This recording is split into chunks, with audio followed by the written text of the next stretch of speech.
kind of nonsense. Don't use it yet.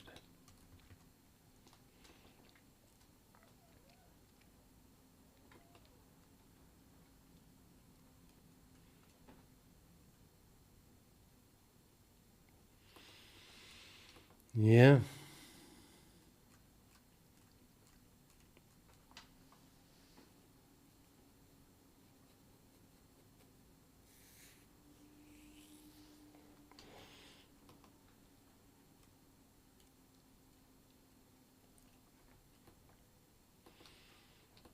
So what I want to do here is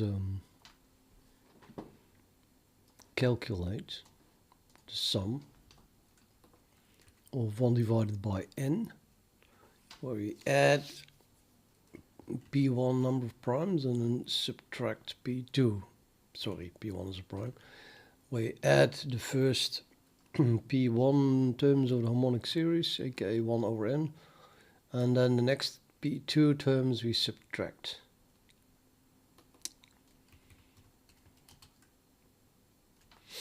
So I want to do the first prime being 2, 1 plus a half minus 1/3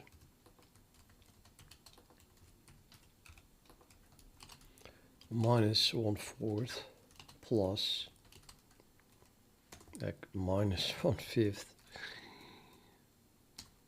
plus 1/6 plus 1/7 plus 1/8 plus 1/9 plus 1/10. So the first prime number is 2, and then prime number is 3, next prime number is 5, next prime number is 7. So you get 1 over 11 minus 1 over 12 minus 1 over 13 minus 1 over 14 minus 1 over 15 minus 1 over 16. That's 6 minus 1 over 17 plus, and I think just before you see that it's prime numbers, you have to go at least till 11. Otherwise, well, apart from the 2, 3, 5, 7, I mean, looks like just odd numbers. Let's do 11 also. We get 1 over 18 plus 1 over 19, and then so on 11 terms.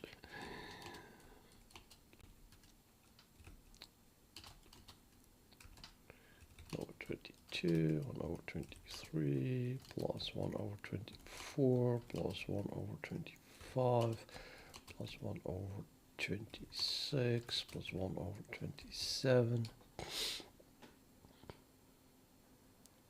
That's 10. Plus 1 over 28, and then minus again.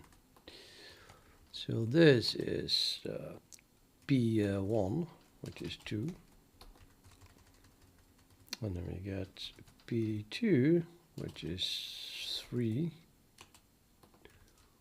And then we get P3, which is 5. And then we get P4, which is 7.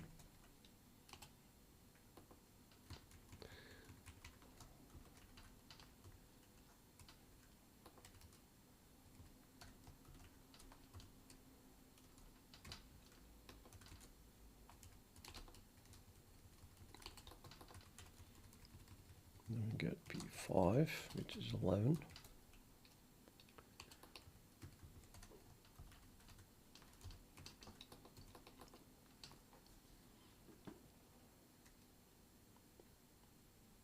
Yep. So this is the question. Well, okay, how do we do that? Now here, what I did is I combine. I will in a minute. Edo man, yeah, of course I will. I want to explain what the code is that I have so far.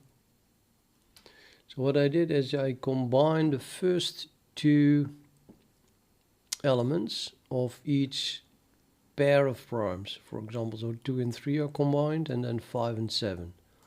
So what I do, I combine that one with that one, and that one with that one, and that one with that one, that one, that one, that one, that one, and there's 2 left.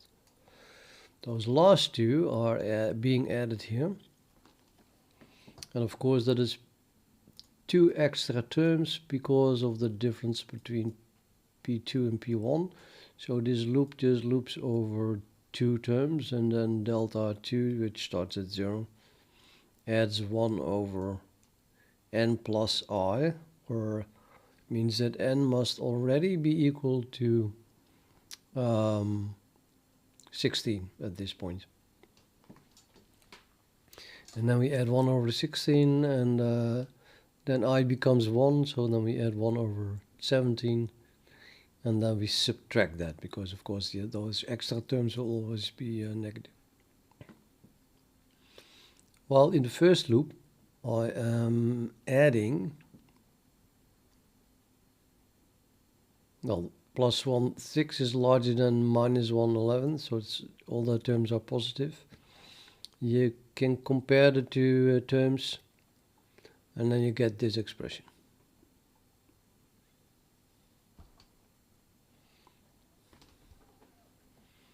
I thought that maybe that would be slightly more,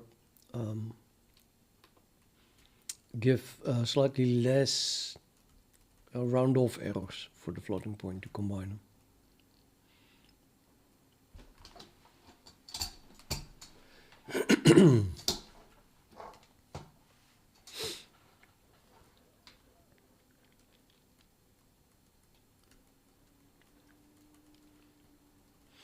Every 1000 terms, then we print, every 1000 primes, I must say. So every 2000 primes. So that's a very long series then already. I print the sum. But we start at minus 1.15 because it's going to be 1.15 and then some small number. So by subtracting minus 1.15 from the beginning, I have also here more precision to print.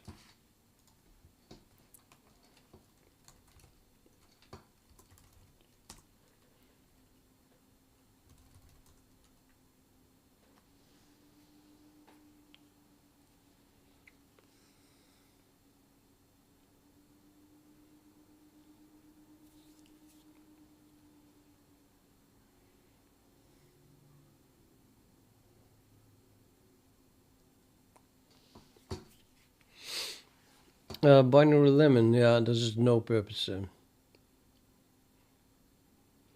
Just some random idea. You could call it research.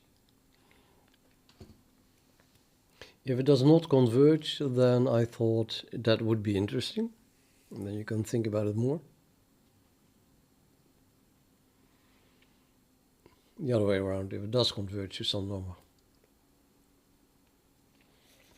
But I must say it is inconclusive. So the result then is that it's just interesting. We're going to do some heavy math, I feel. Because clearly this is way too slow. And it keeps increasing. It just keeps increasing. Incredibly slow, but it keeps increasing. I mean, is this going to infinity? It's now 5 times 10 to the minus 5. How is that going to infinity? Like ever. Yet, that is the feeling that I have.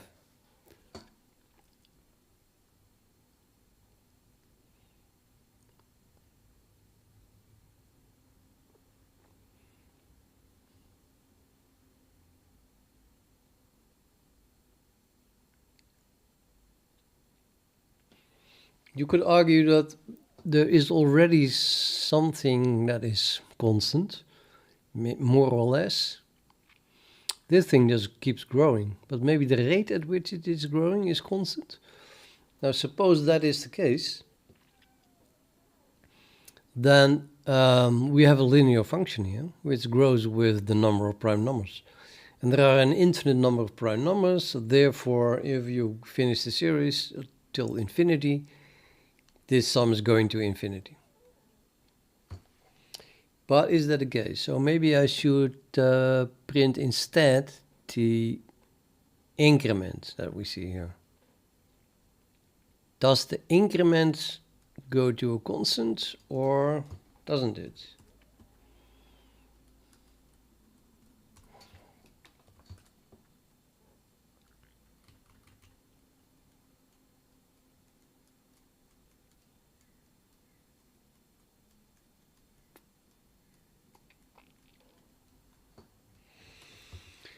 Now the increment is delta 1 minus delta 2. So maybe I should just print that. I'm going to print 10 times more because it's a bit slow. So instead of printing sum, we print the rate at which it is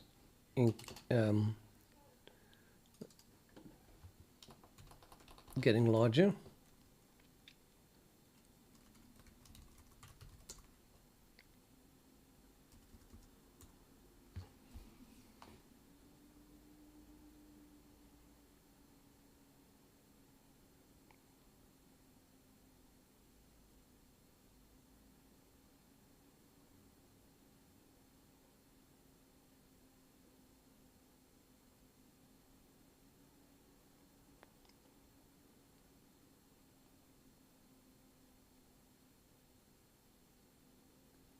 Sometimes it's negative.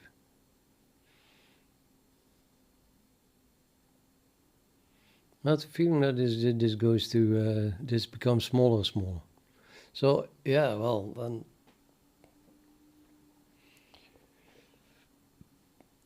it's still increasing. Mostly this is positive. But if the increment goes to 0, then maybe it will not go to infinity then in the end.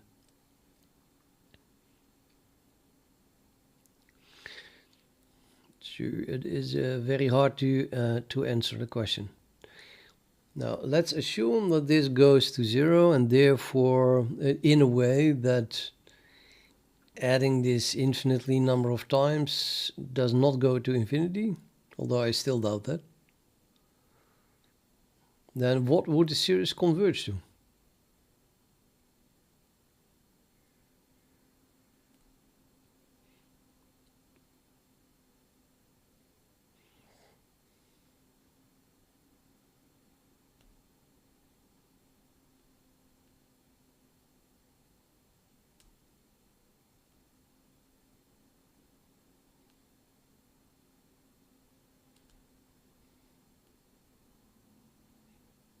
It's a bit noisy, isn't it? Maybe you should take the average of the last whatever number of primes terms.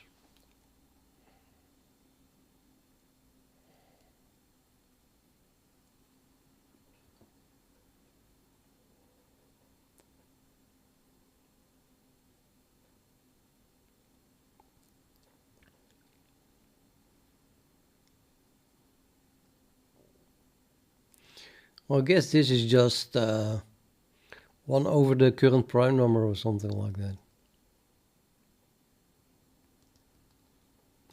Let's multiply it with the current prime number to get a feeling of what that does.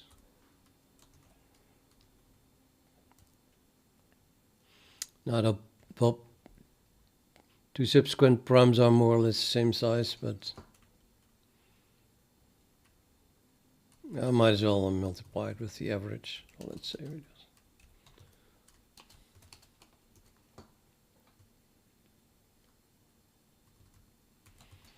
Or the average times 2.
Even this seems to go down.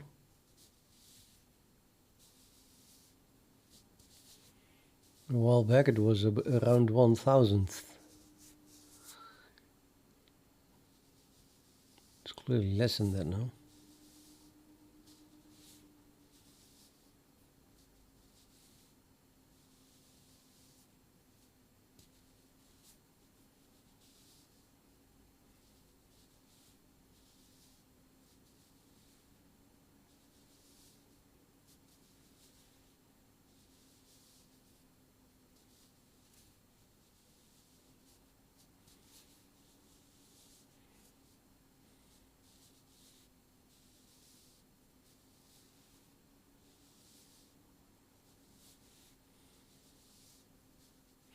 Now it also slows down, as you can see, which is logical because we are doing loops with the size of the current prime every time. And the primes get larger and larger, so this gets slower and slower. That's why it would be very nice if we could find some kind of closed form for these loops. This one and this one. Because P1 and P2 increment, this is more or less a constant loop, I guess, but this one is getting larger and larger. So we have to do this more and more times before we print the next sum. I would like to find a closed form for this. And it turns out, because I already tried to do that off stream, to be, well, not possible, more or less.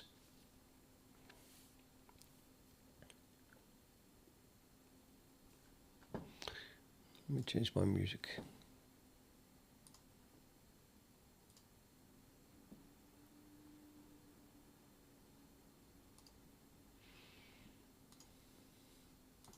I type instrumental techno. And then you get something, play radio, and before you know it, it's not instrumental anymore. Stupid radio.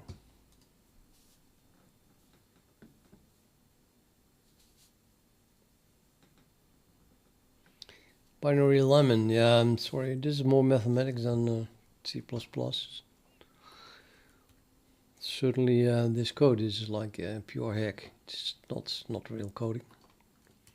Just playing around.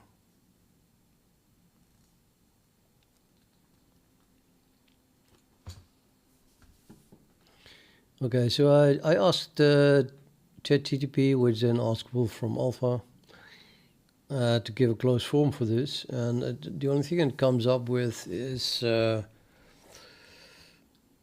what's it called? Digamma function or polygamma function. Which in itself is basically this expression, so that doesn't help at all. However, we could maybe do an attempt in making a table for the polygamma function, and then do table lookups. Unfortunately, the polygamma function is a function of two integers. So that doesn't fit in my memory to do it up till 1 billion. Let me show you what ChatGPT had to say.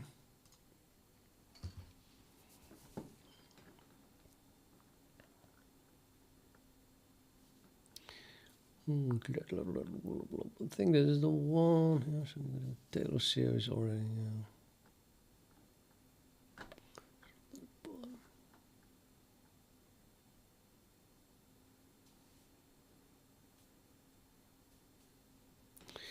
So here I ask what is the sum of 1 over n for n between r and s.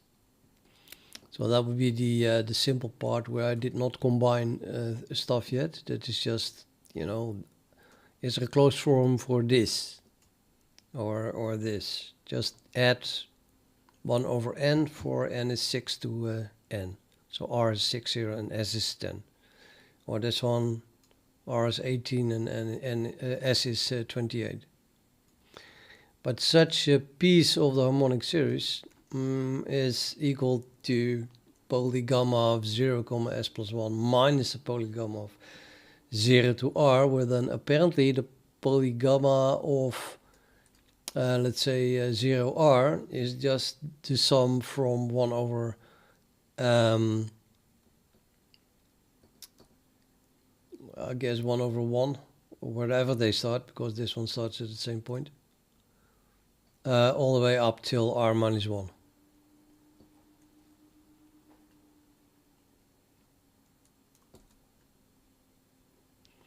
So the polygamma is 0, comma R is 1 over 1 plus 1 over 2 plus 1 over 3 plus 1 over 5 plus 1 over plus 1 over 4 plus 1 over 5 and so on. Cut off at 1 over R, which then you don't add anymore. So just the beginning of the harmonic series. That goes to infinity. For R goes to infinity. Or does it? Well, it should. So in this case, if R equals 1, then I guess polygamma 0, 1 is, I don't know, 0 probably. And then polygamma 0, comma S plus 1, for S goes to infinity, must go to infinity, because that's just a harmonic series. And harmonic series is just 1 over n, summed over for n is 1 to infinity.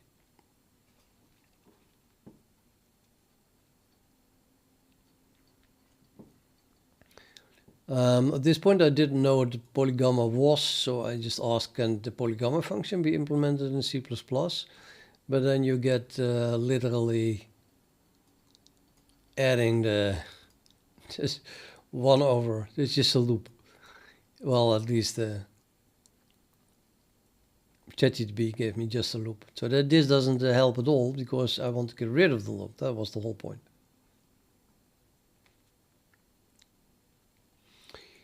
So then I combine those terms. If you combine that one with that one like that, prepare, then you get something that is divided by, well, it's quadratic in n. So you divide by n squared-ish. And I thought, well, maybe that then has a closed form. At least it should not go to infinity, should it? But nope. Wolfram says that is 2 times the polygamma of minus minus. So that literally brought me back to where I came from. So I asked for my combined thing, and then the result is, oh, that is equal to this series minus that series, where each of those series is again added up from 1 to 6, or let's say added 1 over n from n is 1 to 10 minus adding 1 over n from n is 1 to 5. So then you just get those terms. And then minus the same thing, but then from 10 to 17 or 11 to 17. So it goes all the way back to the basic harmonic series and the way I alternated, expressed in that polygamma. So it did no help at all, no?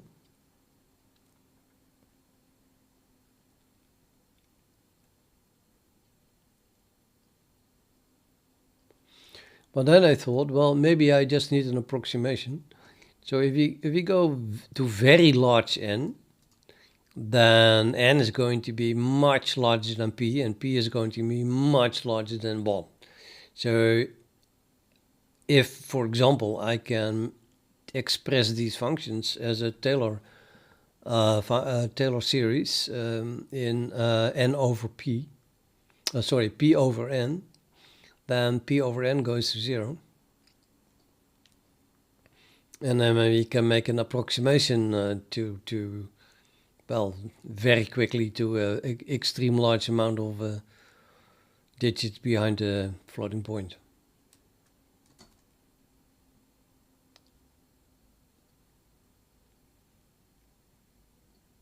So I wanted actually to get this is just the same thing, you know, adding up these terms. So this loop here is exactly what I type here, and then I ask that for p over n going to 0, but I meant to express it as a Taylor series, but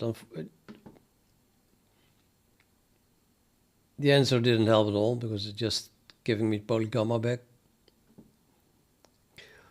So I said, yes, I understand it goes to 0, but is there a Taylor series in p over n?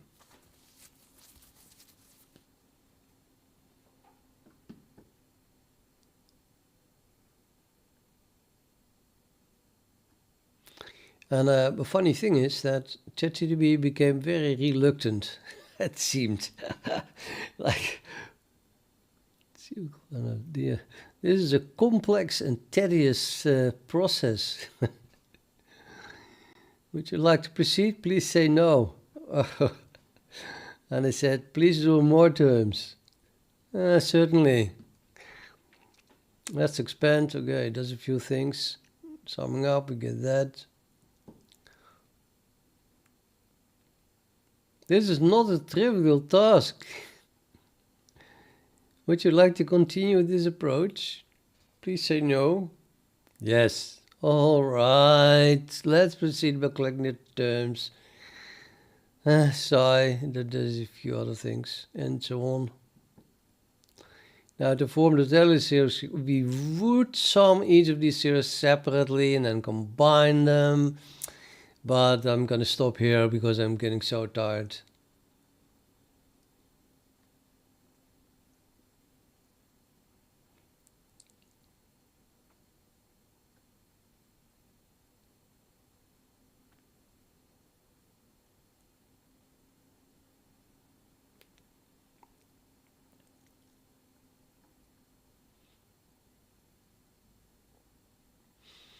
Okay, so in the end we end up with the zero order terms in, I think it says zero order. Shit, wait a minute.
Yeah,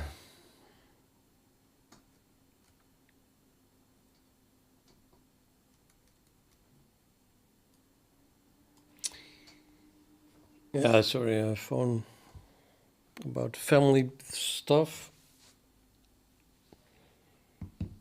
Very irritating. But I don't think I can talk about it here.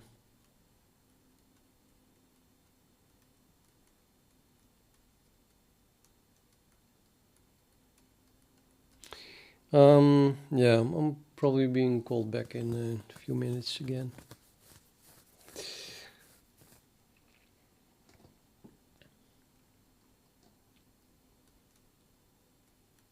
I would say these are the first order terms because this is P1 to the power 1.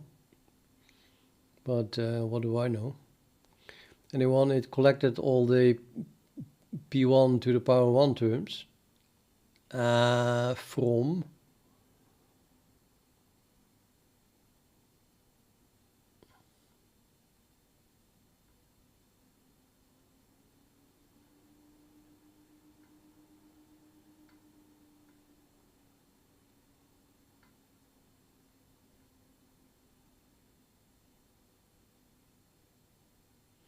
now from each of the values of I.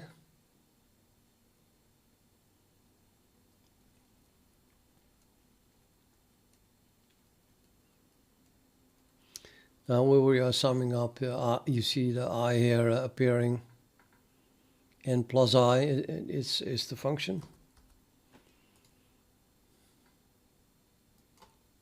So we have P1 divided by n plus P1 plus I, and times, or divide this times that.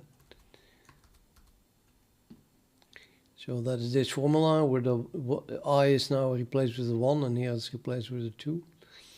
And you can also write it like that, is in a series, and then you can therefore find the zero order terms or the first order terms, whatever, in each of those of P. And of course second order, third order, etc. And then if you collect them like that, you get, well, that.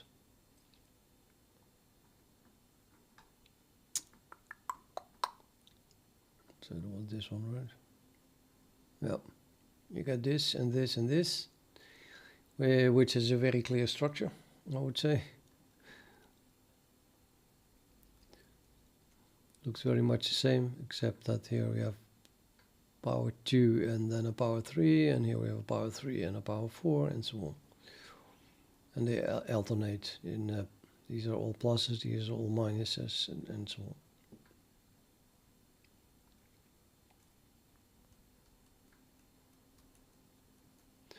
So I would say if you go to infinity for P divided by n, P divided by n goes to infinity, I mean, sorry, to 0.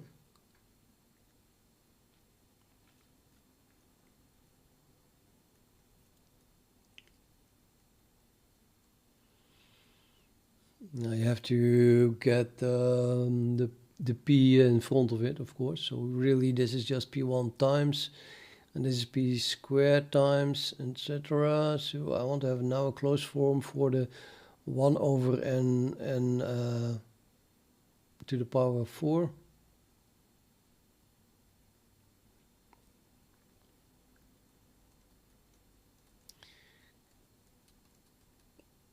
Plus 1 over n plus 1 to the power of 4, and so on.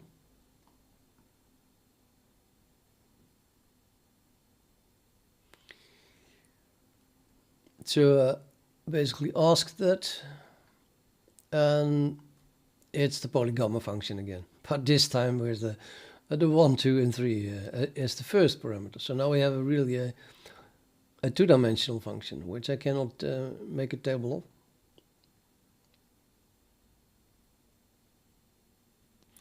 However, yeah, it swapped n and k, so I said please write it in a more sensible way.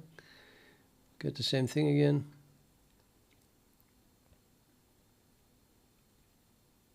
So in the end, then Taylor series, and yeah, really it did here in P1 and in P instead of P over N. Well, P over N goes to 0, but P itself doesn't. So this is not really useful. Unless we know for sure that the polygamma of 1n goes to something that is very small for large n. Must be of the order of 1 over n. So now we want to have a Taylor series for the polygamma functions around 1 over n. Ask Google from alpha, and I have the one for polygamma 1n is indeed 1 over n times something like this, 1 plus, and then, yeah, much smaller terms, 1 over 2n, 1 over 6n squared. So if n goes to infinity, then this is just going to 1 over n. And then you can write this first term then goes to p over n. And we can do that for this one as well. That is then already p over n all squared, and so on. So in the end, it's just p over n. Once n is much larger than p, then it's the Taylor series can be approached with just p over n, I would say.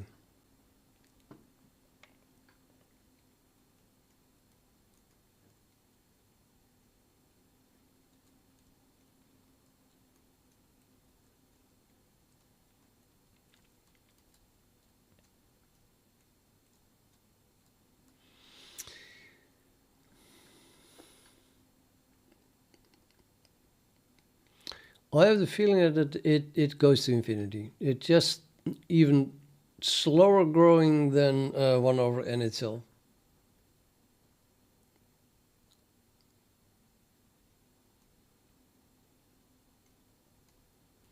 Here's, by the way, a nice closed form for the exact definition of the polygamma function,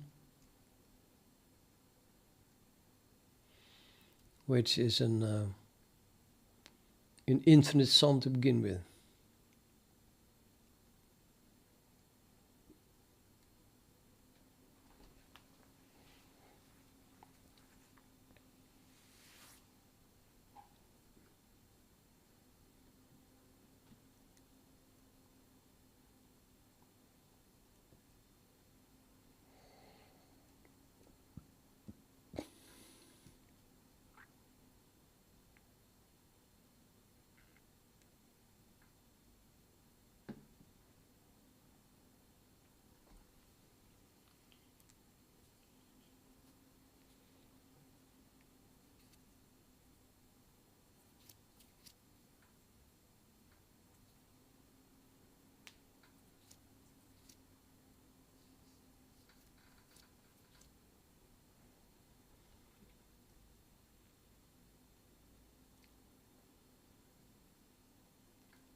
I definitely want to have this form, because very soon, I mean, let's say we could just go to n squared. That should be enough to see something. So you need 3 terms here, and then I want to have, let's say, 3 terms in total. So I just need now the Taylor series in 1 over n for polygamma for, well, polygamma 2n and polygamma 3n. Can't be that hard, and then we have enough. More than enough, I would say. And I think that a fun thing to try is to find that ourselves, because you can do it as follows. I'm just concentrating on a polygamma function. So you want to have to find this Taylor series. So this is polygamma 1, comma n, okay? How can we find that? Now, suppose we have a program that calculates the polygamma itself, then you can take very large n and then see that it goes to 1, yeah? Or it goes to 0. So then you multiply that with n and then you see that it goes to 1. How do you find the next term? Well, you just subtract 1 and multiply it by n again. And then you get a half. So you just calculate it for very large n, multiply by n, subtract 1, multiply again by n. Now you see something that goes to a half. So subtract a half, multiply by n again. And then you get something that goes to 1/6. That way we can find every term. The only problem with this approach is that you must be able to calculate polygamma for very large n to very large precision as well, possibly. So what did I think? What about infinite precision? Because we have this exact formula and very large, I think that 1 million is already large enough. I mean, if you have 1 million, you're going to get something like a half plus 0.0000 something. Yeah? So that's clear enough. So we want to calculate the polygamma for constant m for n being about 1 million. Oh, now we have to do this till infinity.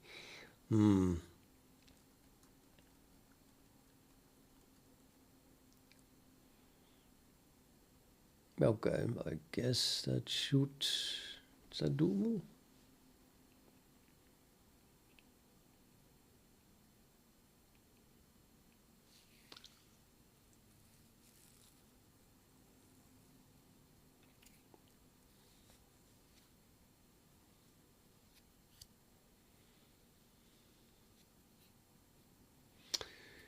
Well, we only needed to know it for m is 1, 2, and 3 at most. So for 1 we have well, this is just a sum factor, and this is the sum of, well, 1 over some square. Is there no closed formula for it? I mean, if we put n at 0, then it's just... No, that is not possible. Let's say we start at n is 1, so we calculate just for n is 1, which is of course not 1 million, but for n is 1, it's going to be k is 1 to infinity of 1 over k squared.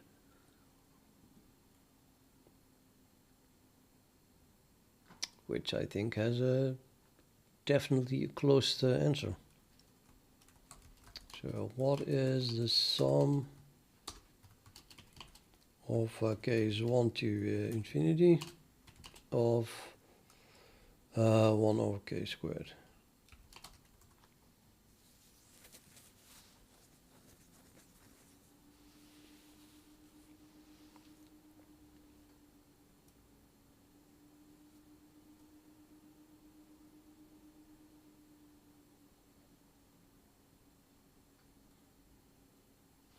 Pi squared over 6, so that's well known. And now we are in the realm of the Riemann zeta function, of course. I would not have expected anything else while dealing with prime numbers.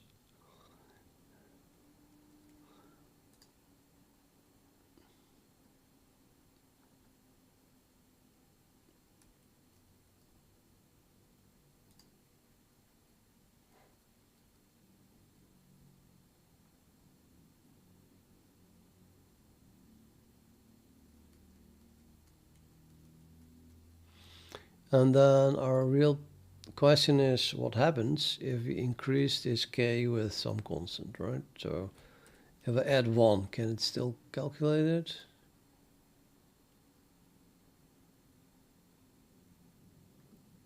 Oh, that's 1/6 pi squared minus 6.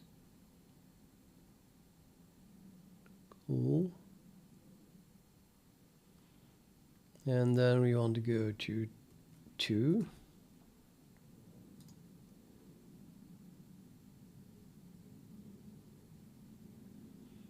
It keeps being pi squared over 6, and then minus 5/4.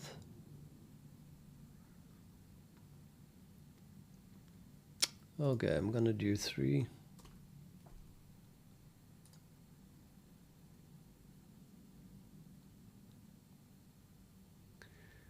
(49/36). I'm gonna write that down.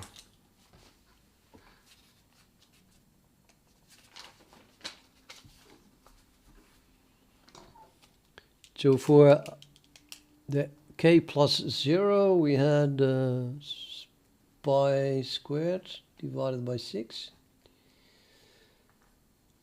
And that was 0. And plus 1 was I've got. And that plus 2 was pi squared over 6 minus 5/4. Which is, yeah, I don't know. And 3 now is pi squared over 6 minus 49 divided by 36. Let me try 1 again.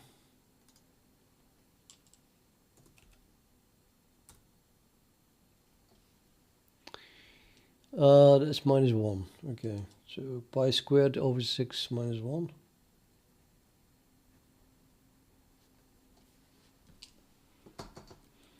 Now, let's continue. 1, 2, 3. And if we make it 4, what happens then? 205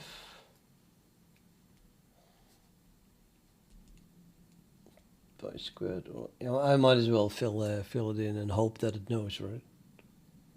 205 minus over 144, which is clearly a square. It's 2 squared, 6 squared, 12 squared. I'm going to do one more, and then I'll ask it for plus s or something. 3600 is not as easy as it.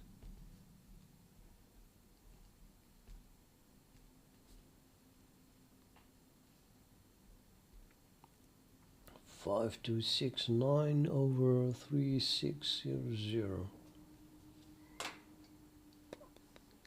Poo-poo. Okay, can I do it for arbitrary numbers? N.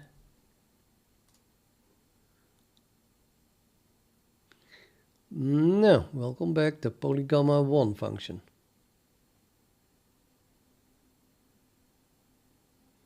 I don't want to have to do anything with the polygamma function because I'm trying to get rid of it.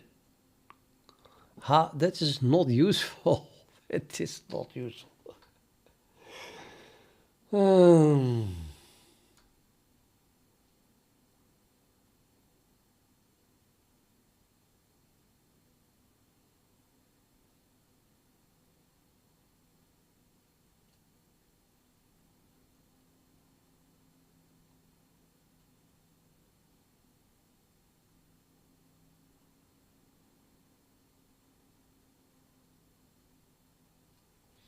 Okay, back to the we'll figure it out ourselves method.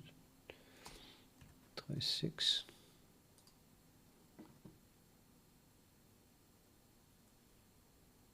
That was already 6. No, it's not. Why is it 5 3? What the hell? 5369 over 3600. Maybe the 3600 is a constant. Let's try 7.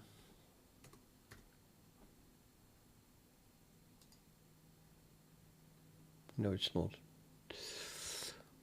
176.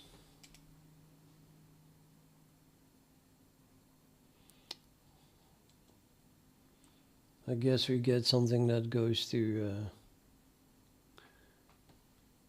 pi squared over 6.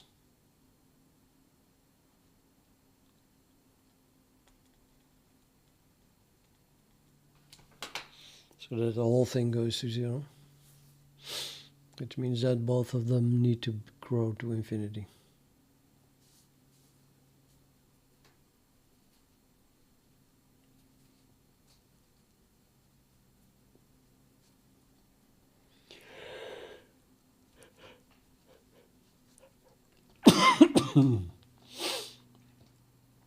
Yeah, looks like a dead end. I could ask for 1,000,000, but no, why not? In the end, I wanted to go to 1,000,000, right? Now it's going to say timeout.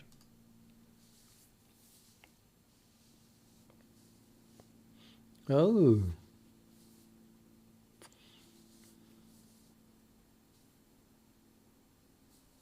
Oh yeah, that's what I mean. Standard computation time exceeded.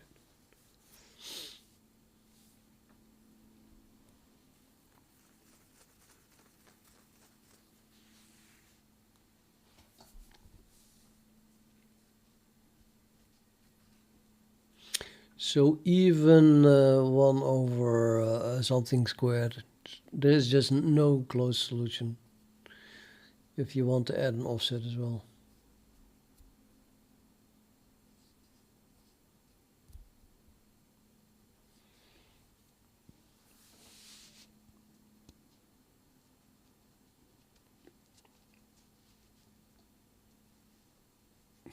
Yeah, we can still table it actually. Now I think about it, it's not that big.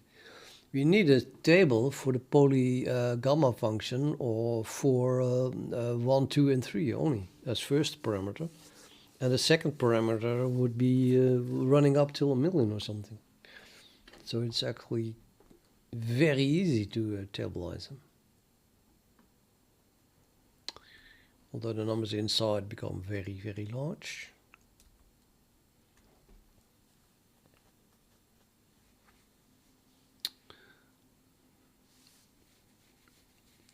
But yeah, to really calculate it, I still have to do this infinite sum.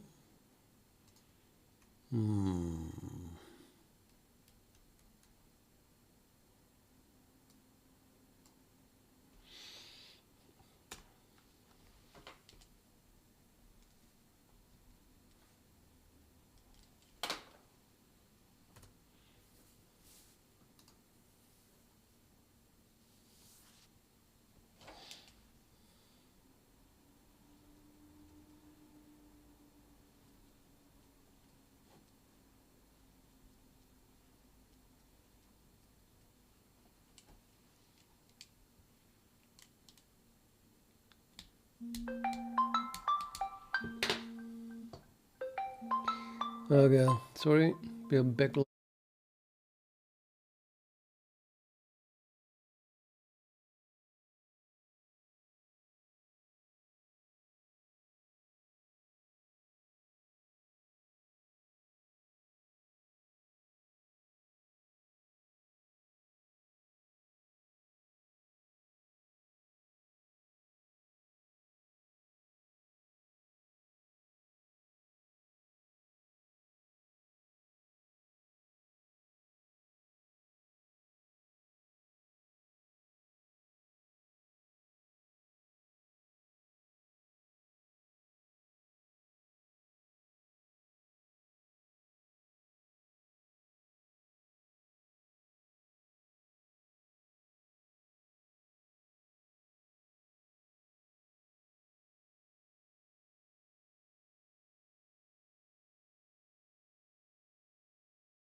testing. Sorry about that. No, but still 5 viewers. Wow. Okay, yeah, there was my brother. I think I already told people that my parents are both having Alzheimer. So I'm going to explain it now anyway, I guess.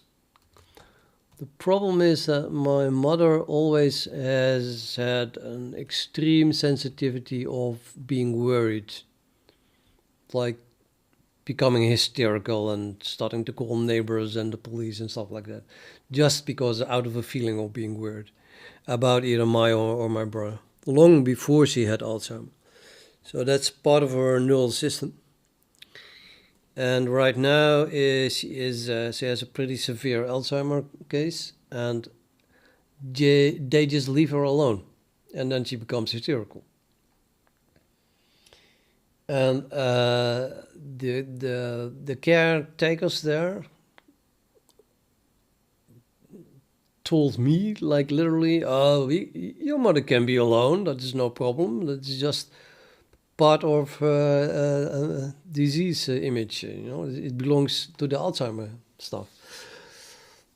But she literally goes through hell when she's being alone. I mean, she still lives with my dad, but my dad sometimes leaves, right? If he goes for a walk, for example. And then my mother becomes completely hysterical. So I was like, well, those 3 times that my dad goes walking, don't let my mother be alone, because she goes through hell, like literally. And then the answer of the boss there is not okay, we'll see what we'll do, or anything like that. No, it's straight in my face. She can be alone. Basically, she doesn't say it like that, but the translation is literally that she says, "Let her scream for half an hour." That's normal for someone with Alzheimer's. And now we are in a dilemma because she doesn't even want to talk about it. So we contacted another instantion, so an external instantion, and she didn't want to discuss it. And then she called us and she said that she doesn't want to discuss it. And we have 2 options now. Either let my mother be hysterical a few times a week, or try to escalate it and get into a fight with the people that are taking care of them. Which of course will affect the care that they get. It's a shitty situation.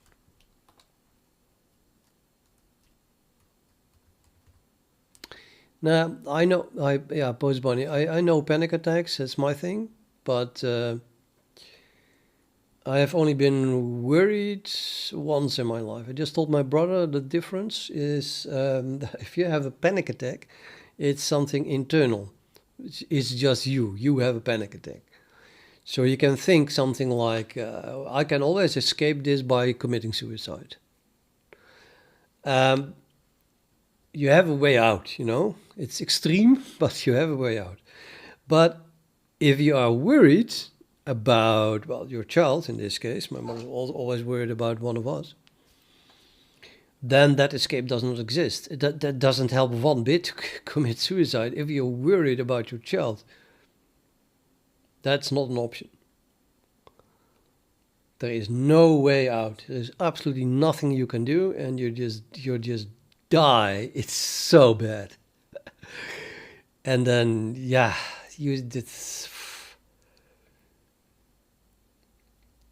it was more horrific. That one time that I was truly worried about someone, it was more horrific than my worst panic attack. And that says a lot. And then you start calling neighbors and friends and the police, and in the end, I guess, even if it's 100 miles away, you just get into a car because the feeling that you have is unacceptable, even if there is no indication whatsoever that there would be anything wrong. Well, that's in her neural pathways. Her brain has this, and it has nothing to do with Alzheimer.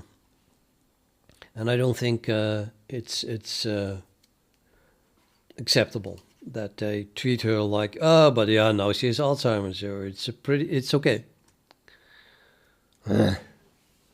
Okay, back to programming. Sorry for this, but that was what the delay was about.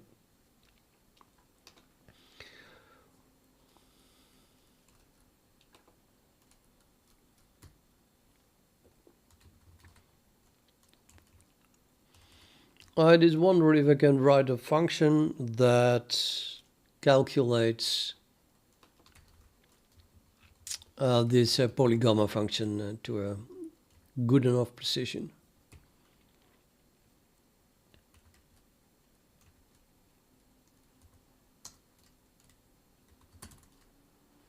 I think that's a double.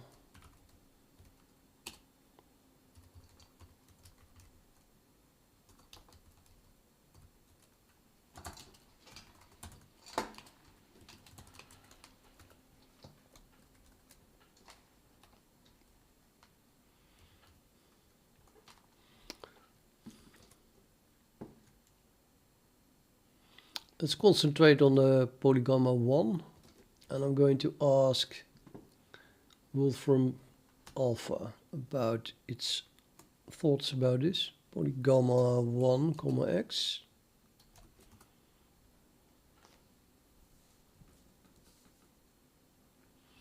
Now, as you can see, we are only working with positive numbers, and we are working with really large numbers. This is going to 0. So incredibly hard. That's not funny anymore. On the other hand, the vertical axis is pretty large. So let's start at 2. You can say 4x is, let's say, 2 till 100 first.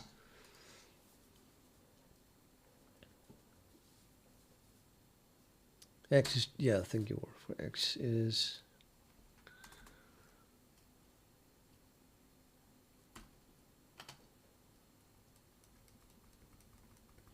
maybe we should add plot. This belongs to the plot.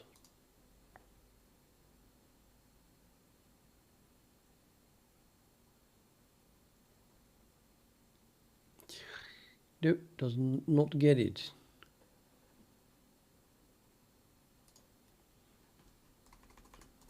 Plot that.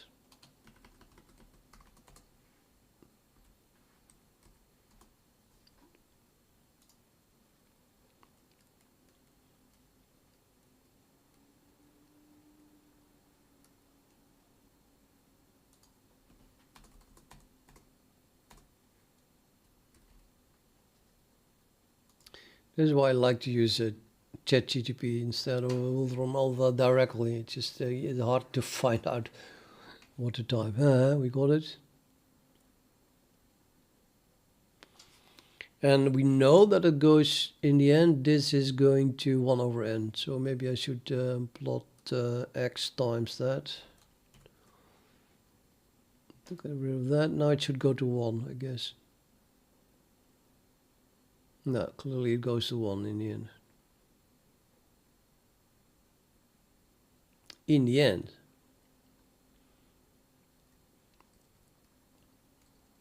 So to see that it goes to 1, I suppose we have to go to a much larger number. That is my million. Now it should go to 1/millionth. That's pretty much very close to 1.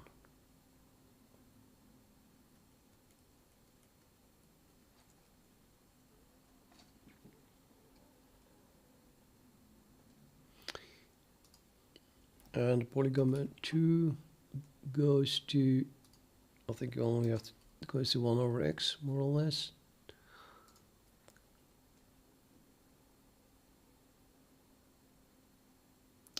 That goes to -1.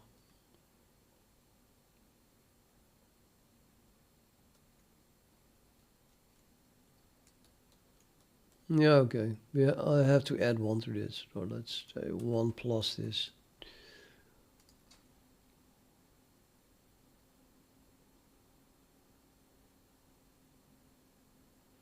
So that goes to, oh, looks like it goes to 0 as well, actually. Or doesn't it?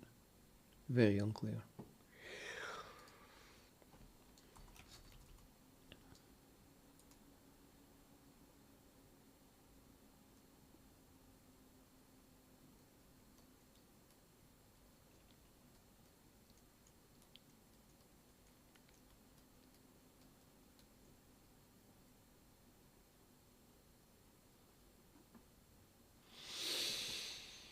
Yeah, so much about the plot. What about that function alone? I mean, I need a way to calculate it.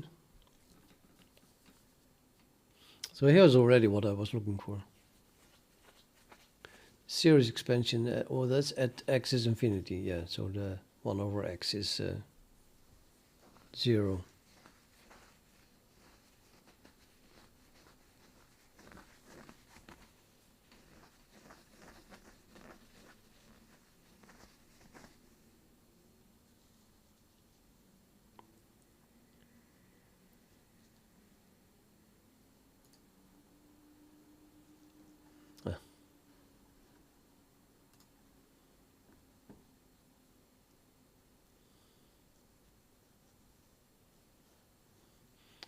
I still think it would be nice to see, to produce that 1 over 2 ourselves. So I don't want to use this directly, I want to calculate the actual value and then find out what that, write a program that prints the 1/2. How are we going to do that? By knowing the formula, the exact formula. Doesn't even tell me. Oh, here. Yeah, so this is the only thing we have, which is an infinite sum. Very annoying.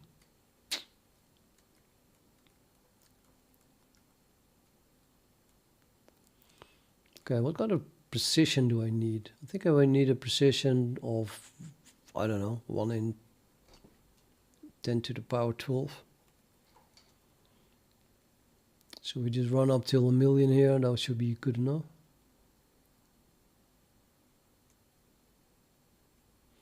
I'm afraid that the precision of my, well, of a 64-bit integer isn't even enough.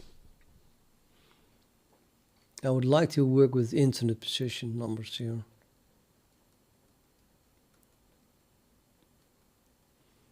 But yeah, then you get the sum of 1 over a lot of coprimes. So that becomes indeed an extremely large number, and we still cannot go to infinity. Now let's just try to approach this with approximated with double.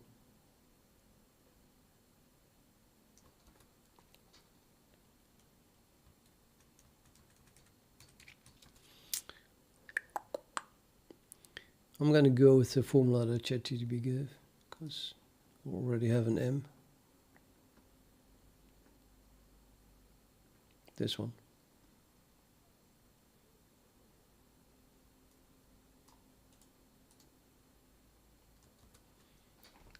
I can hardly believe we can paste that. No, I cannot. Well, there's a sigma here.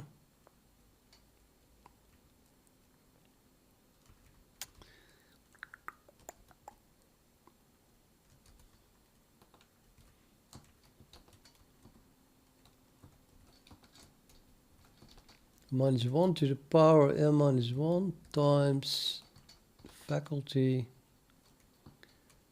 times sigma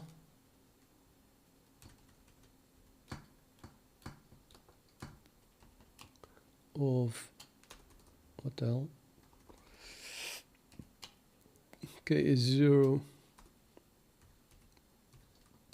to infinity. Oh, let's put infinity here.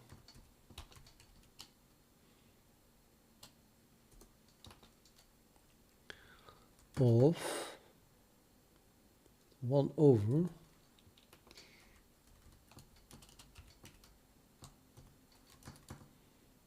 and n plus k to the power m plus 1.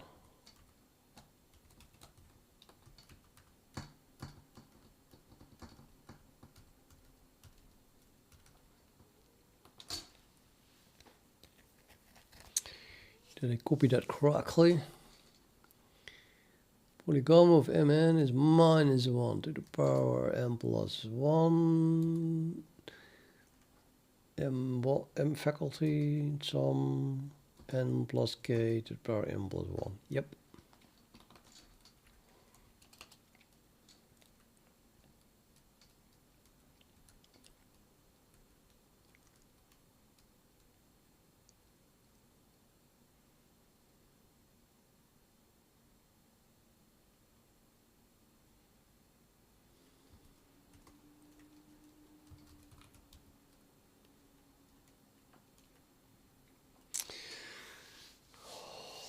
Okay, m is very small, so we can just calculate the faculty in precise way.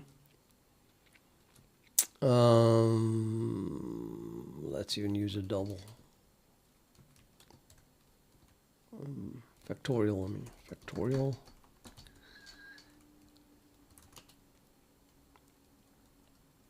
Nah, bullshit.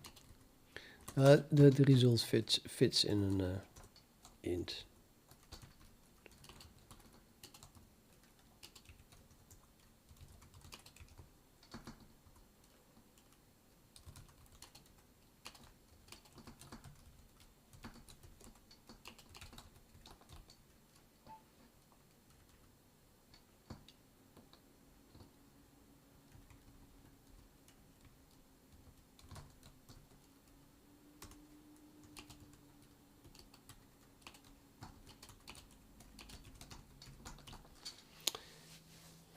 Not sure if even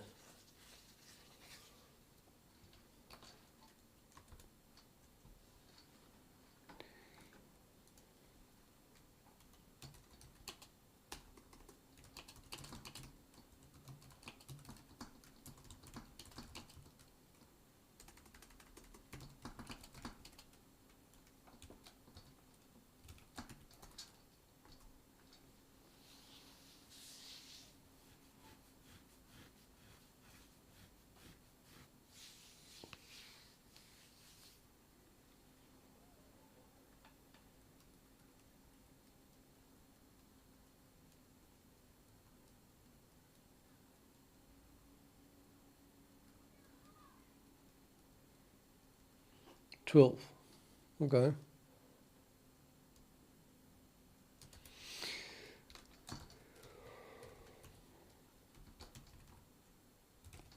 So that fits in an int.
If m is even, then it's minus 1.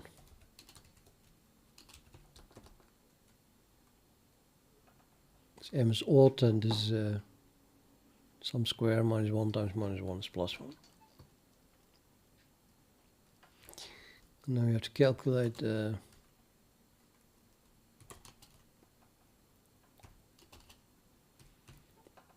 infinite sum. Let's go to k is less than 1 million.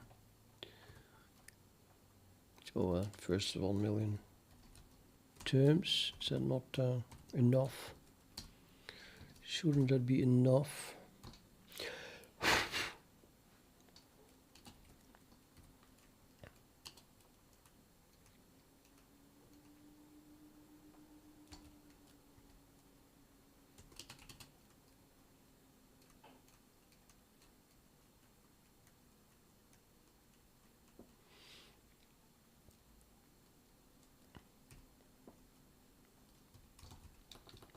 Let's call that power. And I'm going to define the well, actually that is an, let's say, an unsigned double divided by the power, and we're going to calculate the power all the way up to 1 million, dude. Wait a minute, that's, yeah, if k runs to 1 million, something to the power 1 million. The k, no, not to the power 1 million. I'm an idiot, so never mind. Never mind. Let's use a UN64 type for the power, for which we need C standard int.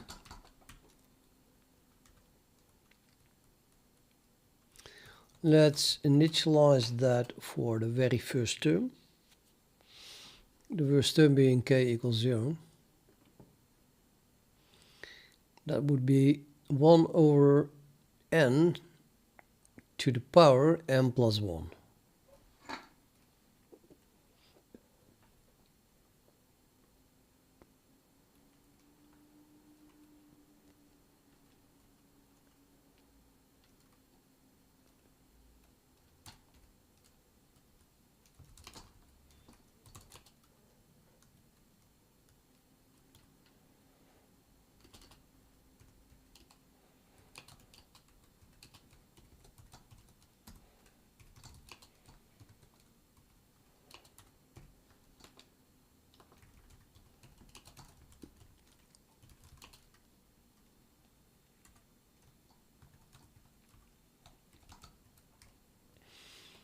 That's the first term. Well, that's 1 over the first term.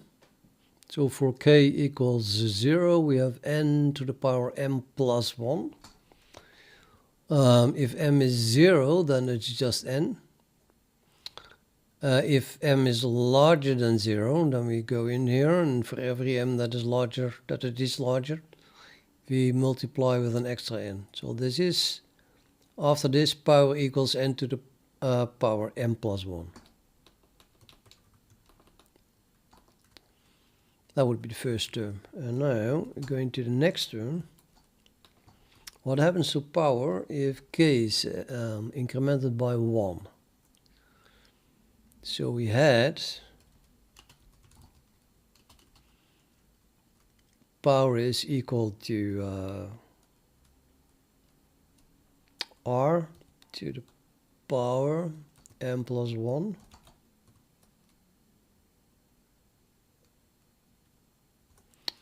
And we want to calculate r plus 1 to the power m plus 1.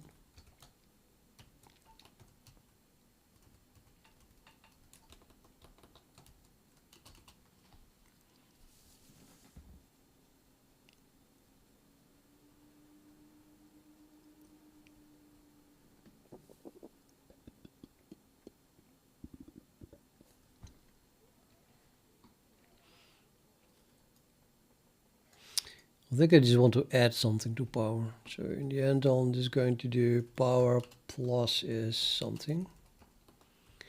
And what we have to add then is a difference. Okay, that minus that. Here's Wolfram.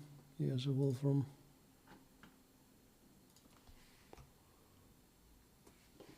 That minus what we had before that. This.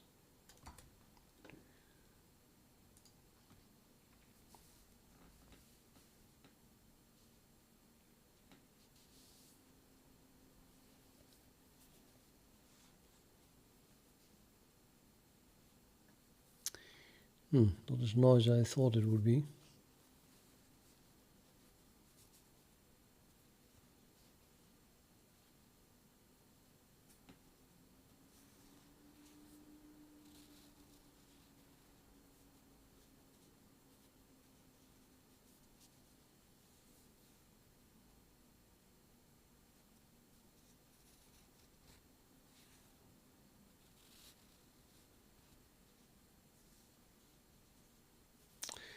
Forget the plus one. It's just getting in the way here.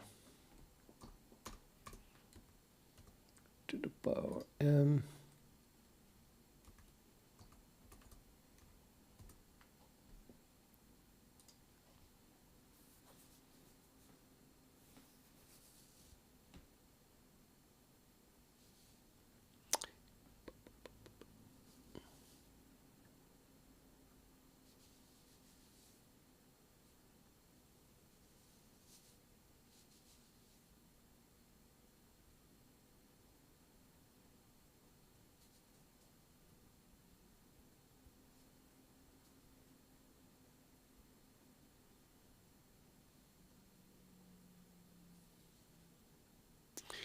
No, it's not as simple as I hoped.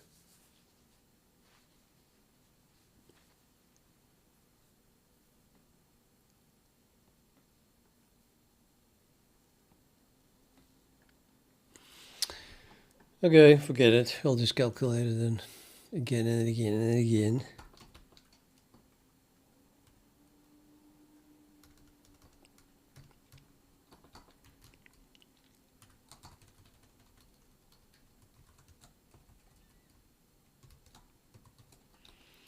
Power, I think that's n plus k. Power n plus 1.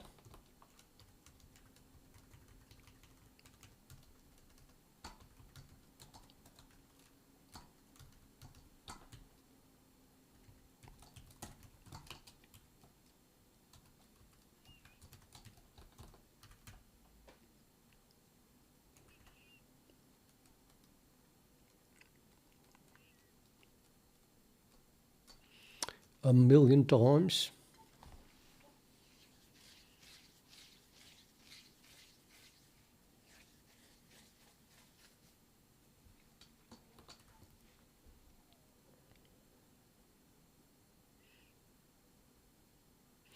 Oh, I know what I did wrong. We need it for m is 1, in which case it is 1. And we need it for 2 and 3, and that's all. I should not have used m. Let's use a square. That's 2r plus 1. Sorry, yeah, let's go back to this.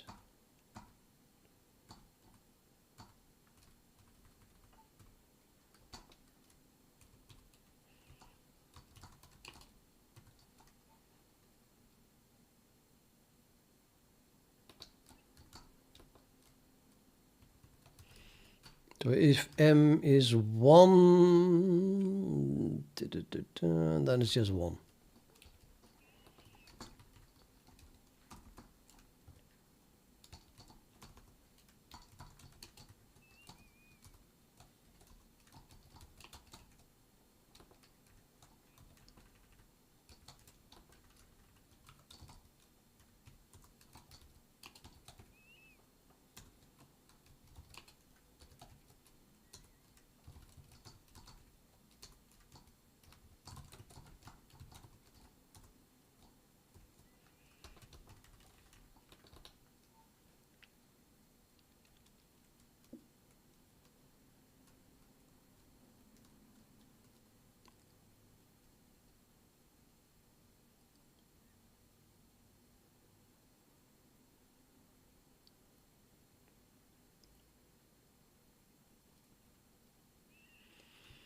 Yup, for m is 1, this becomes n squared.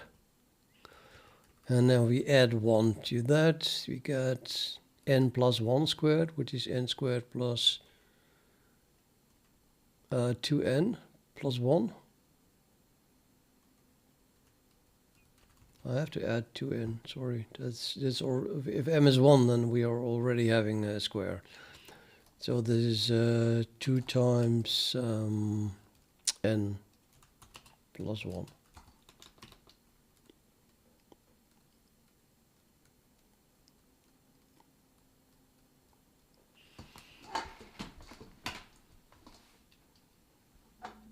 But it doesn't depend on k. So m is 1 is having a 2 here, which is this, 2r plus 1. Okay, so if I fill in the real deal, then we have n, it is n plus k.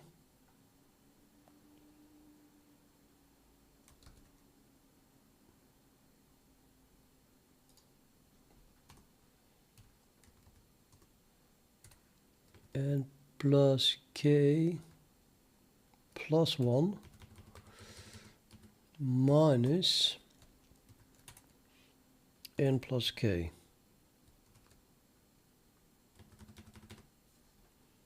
We had n plus k squared, and we want that, and the difference is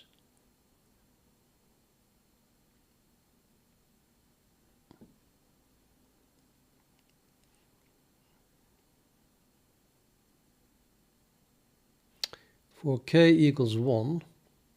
No, k no.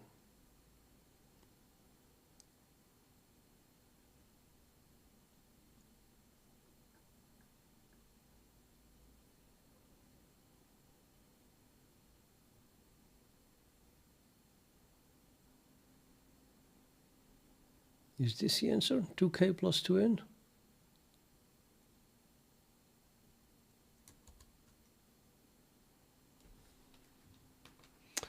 What the fuck, man?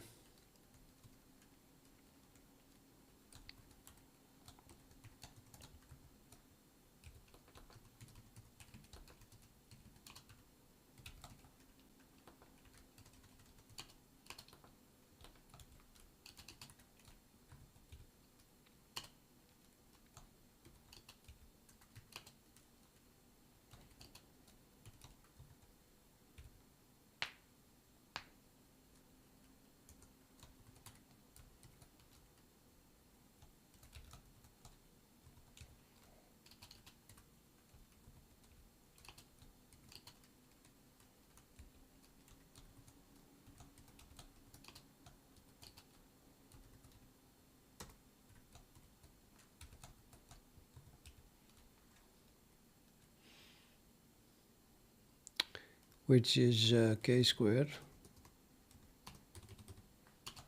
plus 2k plus 1.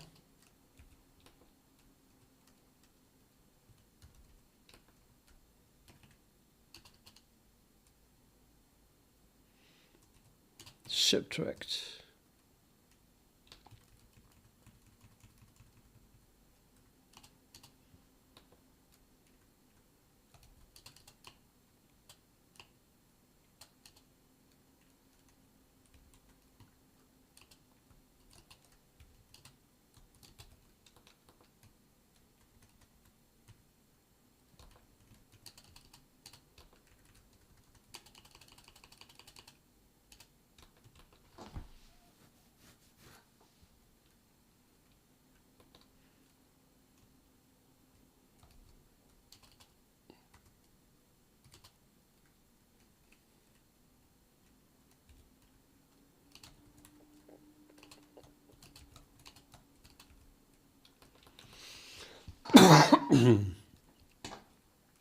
two k times n plus 1 plus 1.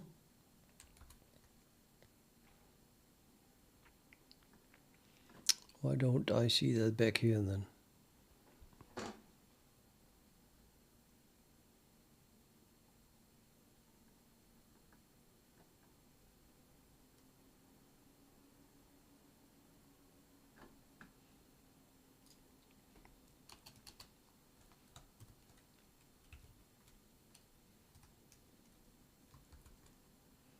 Two k times n plus 1 plus 1. Subtract that.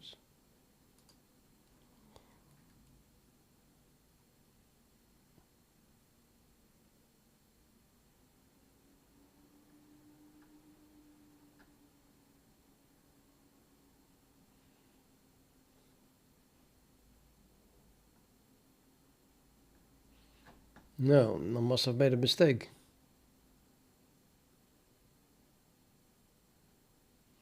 Because if this was correct, then it should have been 0. What did I do wrong?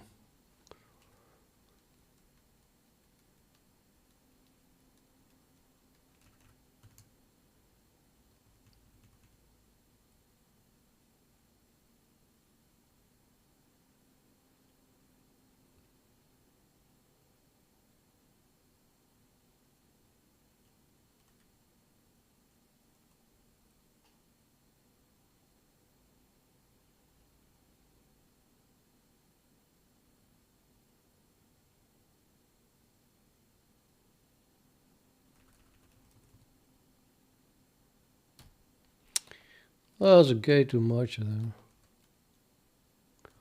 This is 2n times k plus 2n, and then 2nk subtracted from that is 2n. So it is 2 times n plus k plus 1. And this is not code, this is math.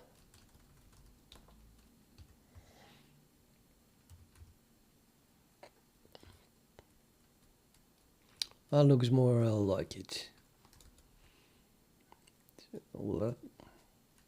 2n plus k plus 1, subtract all. That would be 0. Yeah, here's 0.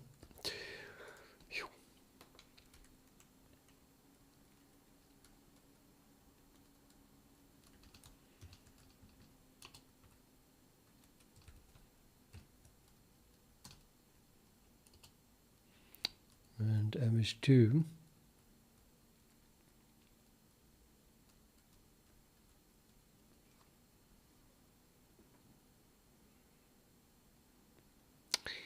Yeah, and then it becomes a power of 3. Which is too much work for me, so I just fill in the 3 here.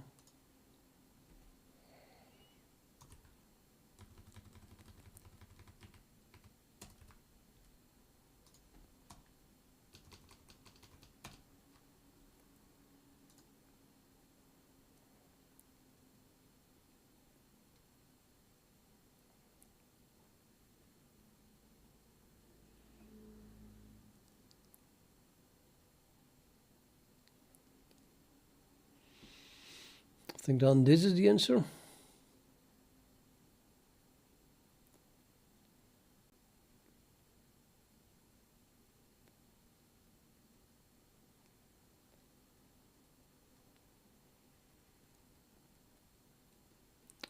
Let's try this one.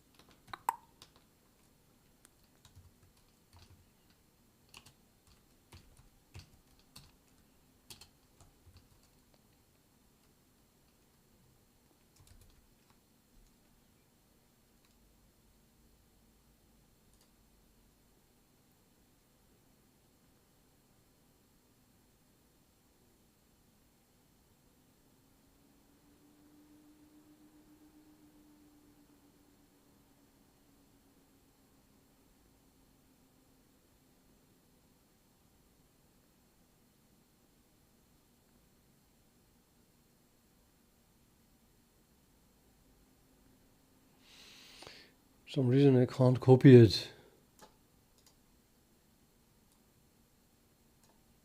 Copy this. Copy it. If I click on plain text. This is called plain text. Okay, no it isn't. Or this is. No. Fuck, what's going on here?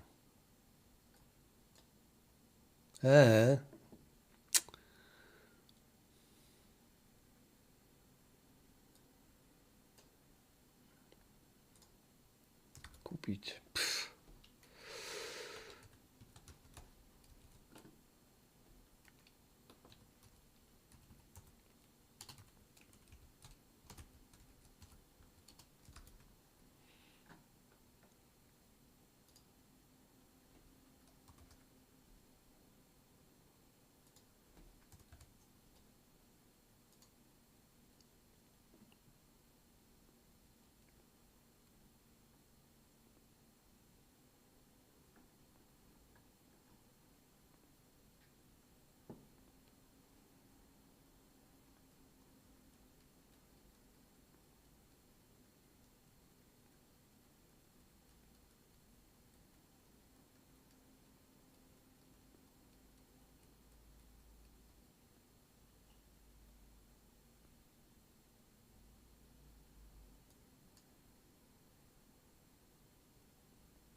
Not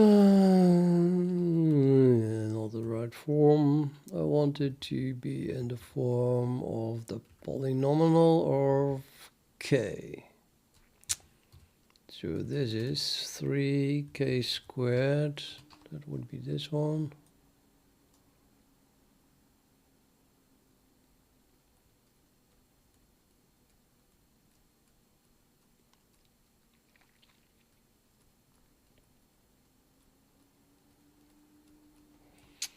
Plus something times k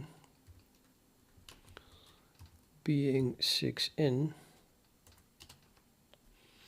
That would be that one. Plus 3. That would be that one.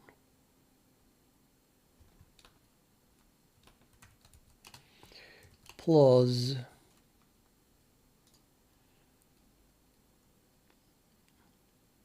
three n squared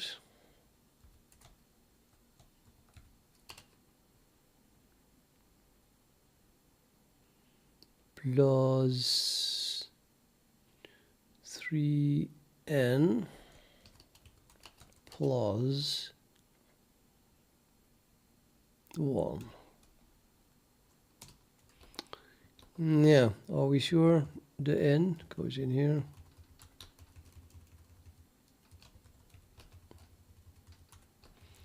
K goes in here.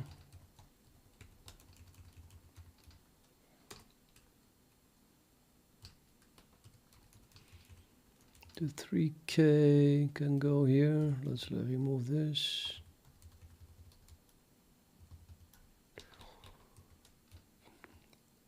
K squared goes up front.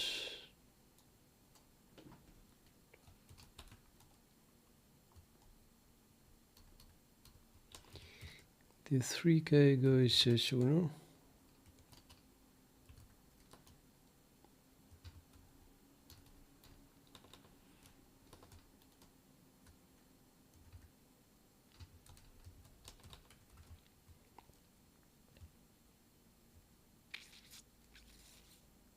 Yeah, that looks about right then. Sure.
This is k.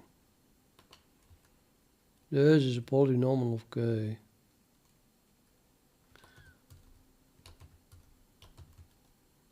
So 4k to the power 3 plus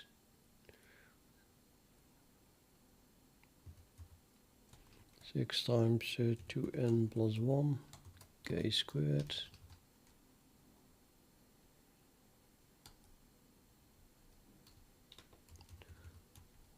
plus that times k.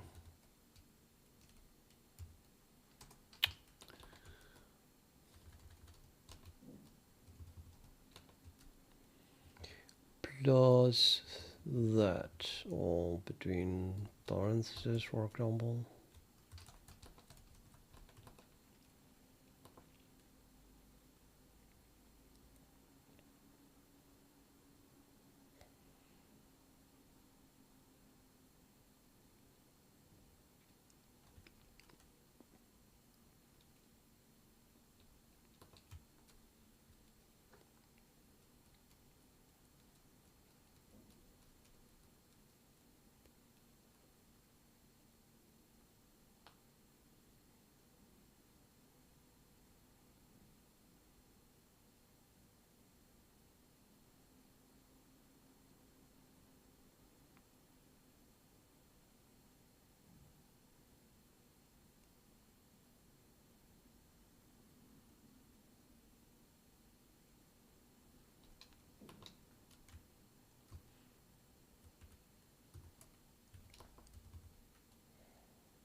Still, this is 3 times. Is this one not expressible in that one somehow?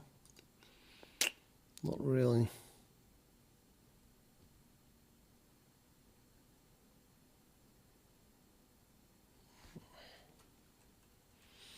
Not really. Although I could go to...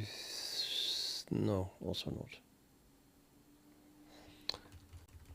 Just calculate it in full, I guess.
Yeah.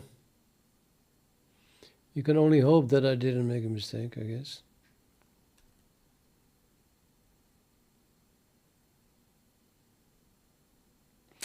Or I can just verify it. Okay, so this is n times n times n times 2 is 4n to the power 3. Yep. And then we have the 1 is okay. And the n is just 2 times that 2. N. And then the only thing I have left is an n squared, which comes from, I guess, just this 3 times n times 2 is 6n squared. Oh, looks good.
What happens to the power here? I'm missing a K.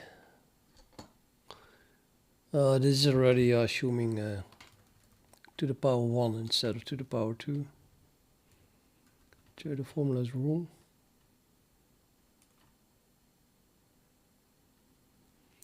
We are preparing for the next power. So the power is the n squared here, and then we have to add 1. So for k is 1. Oh, k is 1. Wait a minute. No. This one. We have n squared where k equals 0. And for one more, it becomes this more.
Think so.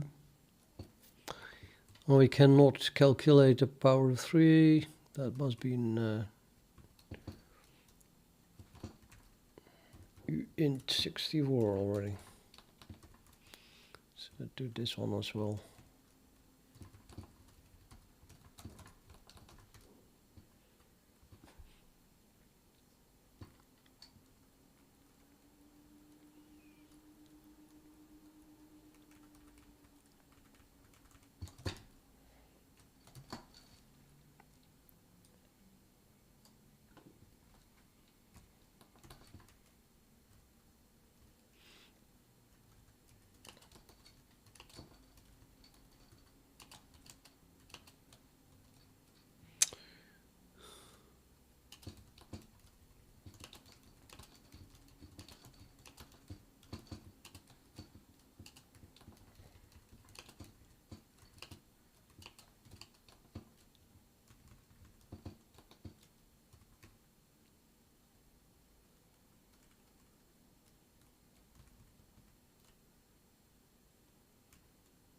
K times that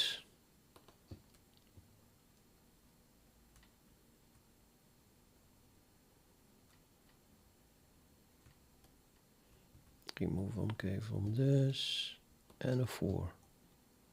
Well, that's not possible.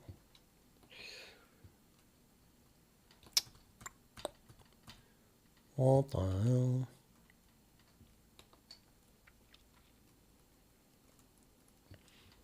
Yeah, we should just leave it in this form.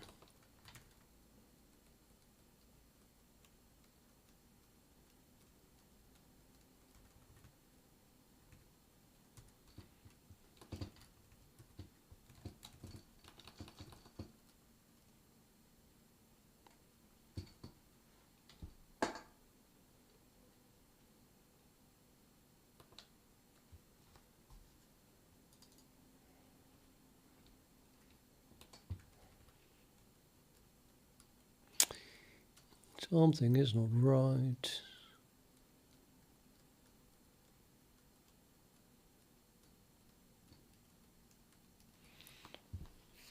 How the hell can I have a k to the power 3 here and also there?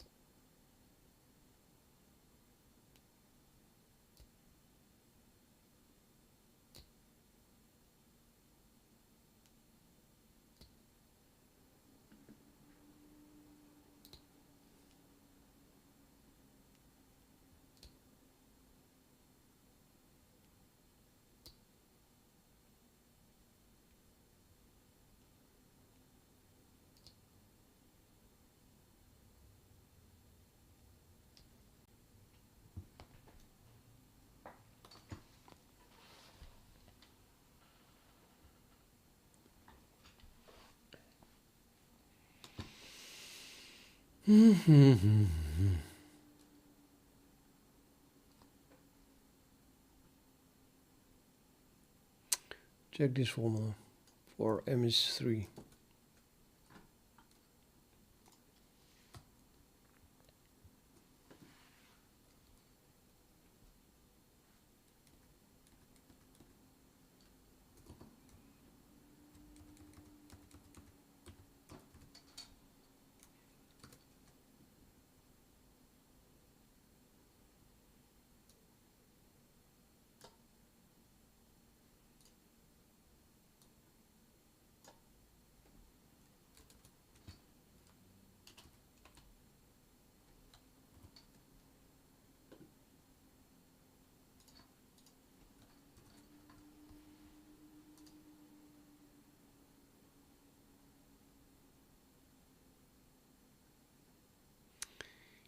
It is not right. It should have been 0, but it isn't.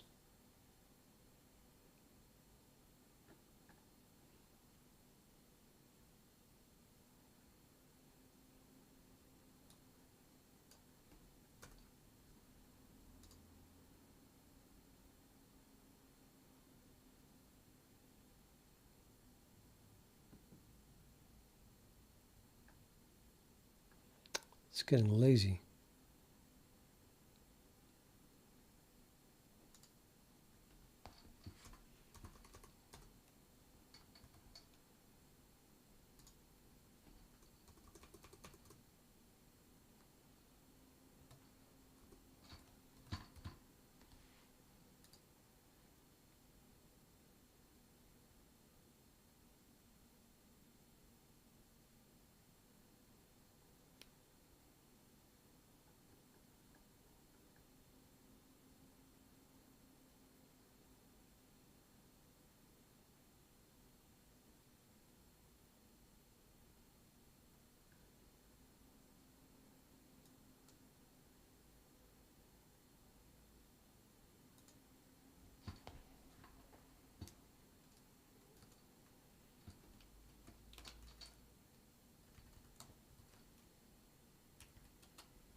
Well, it is the same.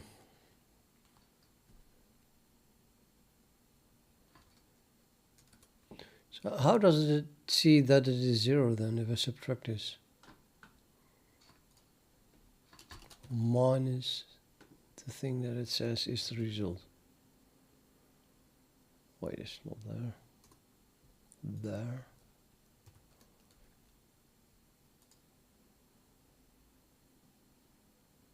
No, it's 0. Okay.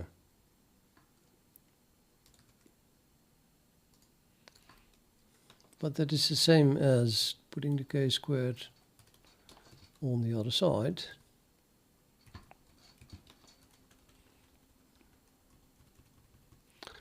And here we put a k on the other side.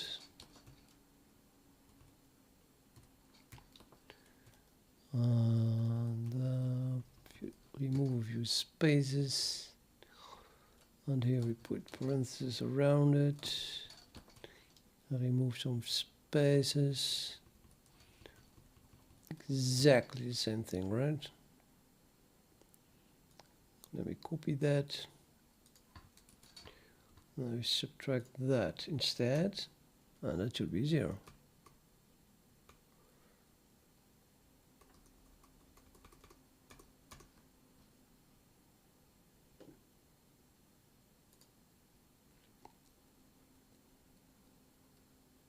No, it's not 0.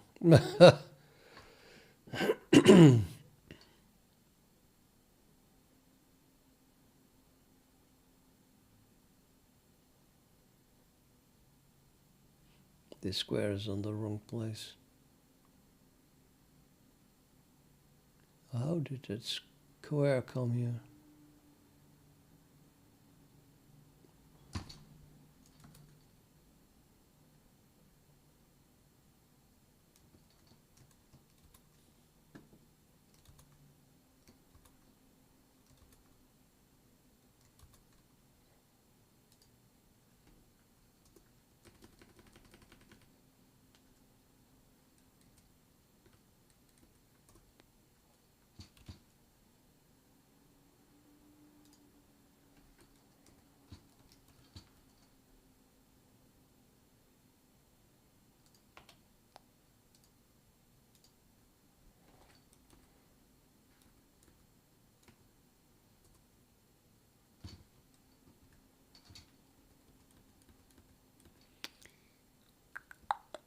Those bases are important to Wolfram, it seems.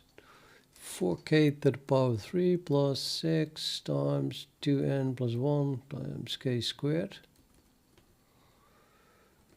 Plus 4, 3n squared plus 3n plus 1k plus 6, 4n plus 1, yeah. Now it's 0, right? Yep.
Okay, I think this one is correct.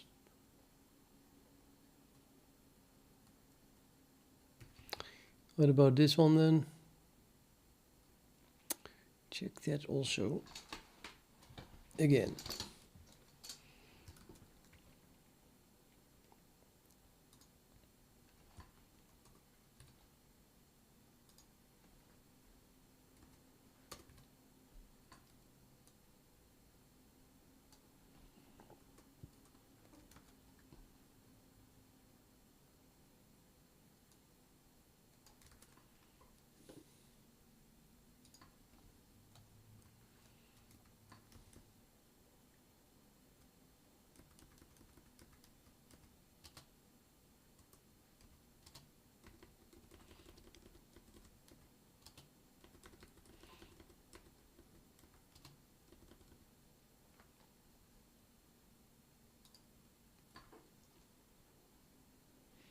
Zero. No, for some reason they both have a power of 3 here.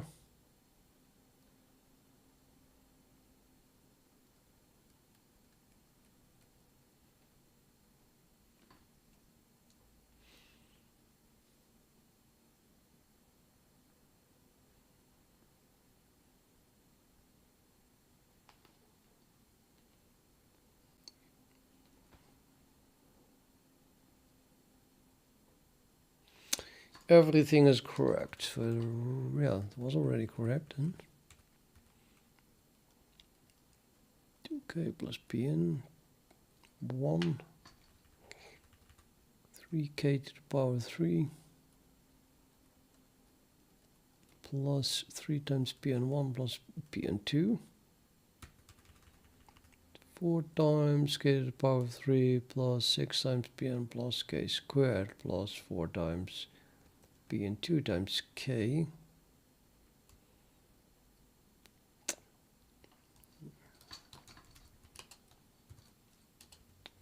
plus bn3.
Right, in that case, let's calculate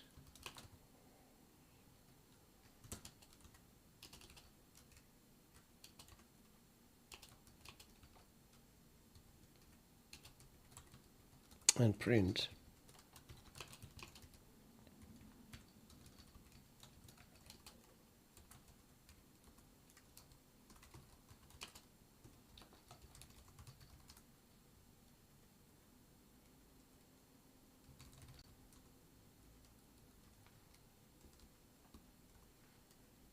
Mm-hmm.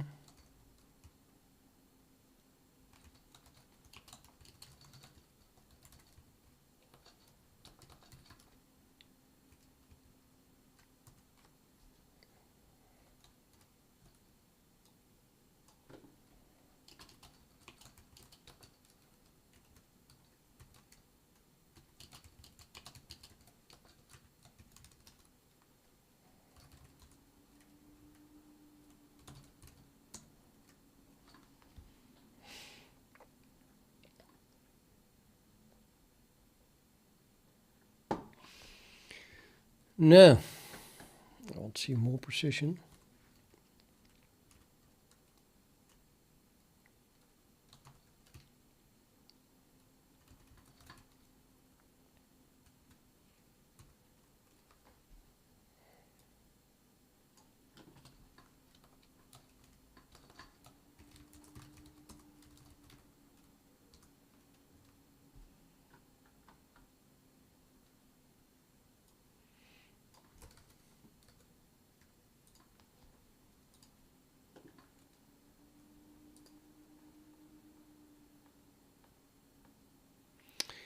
That is the correct one.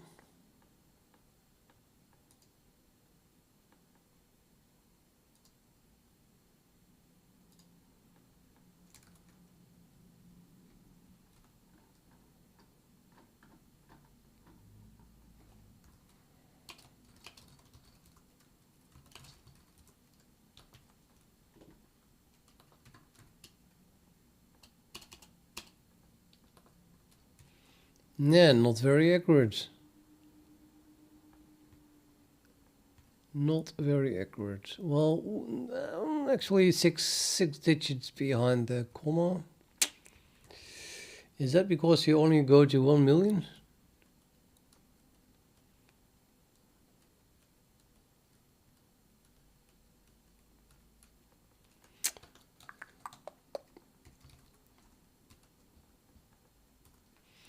What if we go to more than 1 million?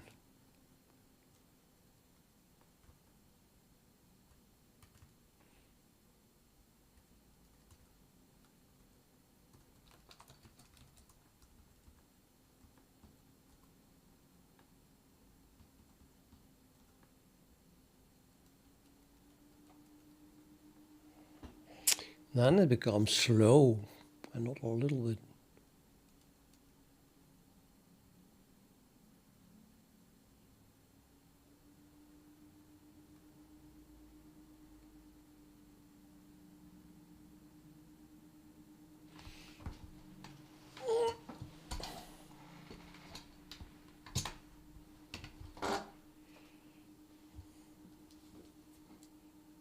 guess I can stop it.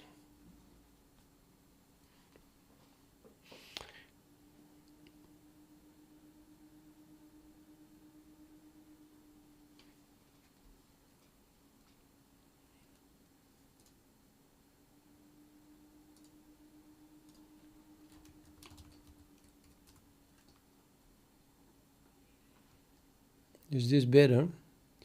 644934058. Nope.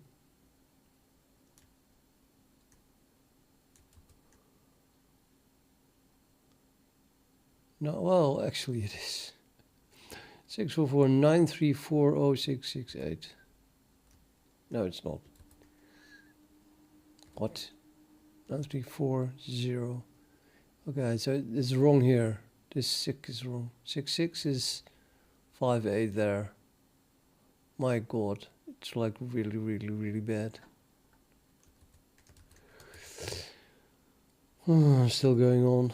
How much is there? It's 86. Okay, it's almost done then, but clearly we only have an accuracy of 6 digits or something like that.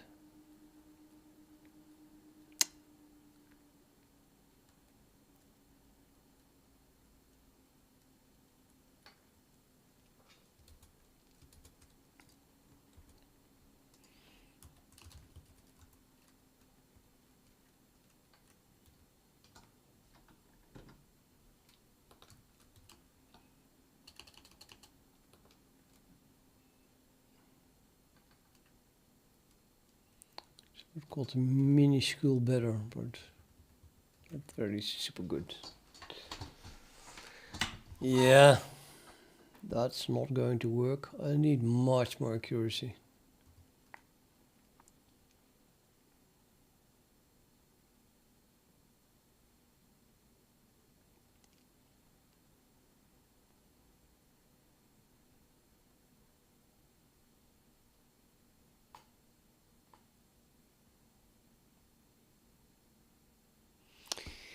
That Wolfram Alpha is able to do that with this accuracy is ridiculous.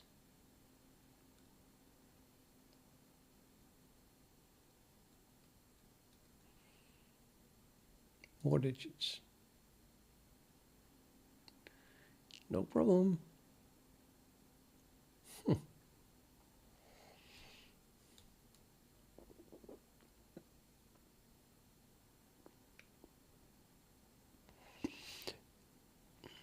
I guess I just should use Wolfram Alpha then, instead of writing my own program.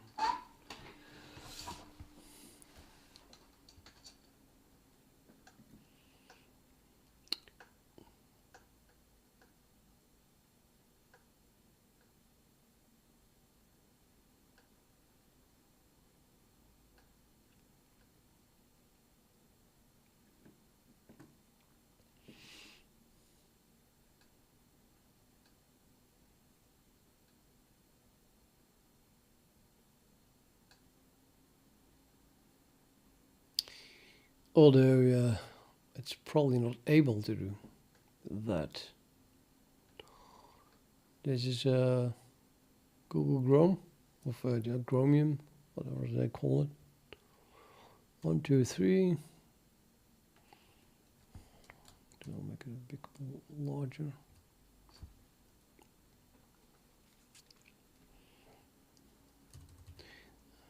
That's what I want to calculate, but I'm afraid it's going to time out, yes.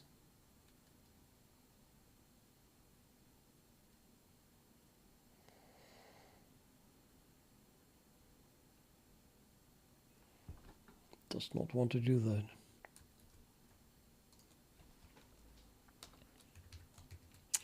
Can I do it myself is the question. And it didn't get that much more accurate using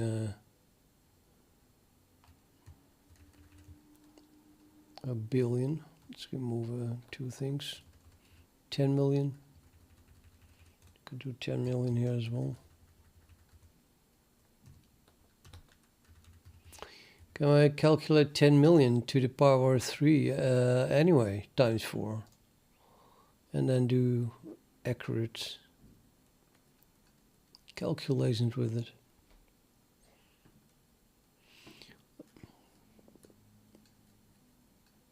How much is that to the power 3 times 4? That's the largest number, more or less.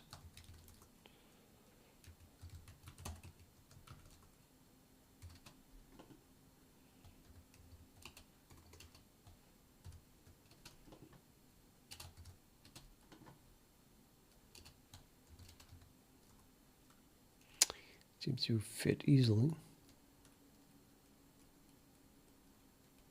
No, it doesn't. Not even close. Is that the reason? Is it overflowing this fast?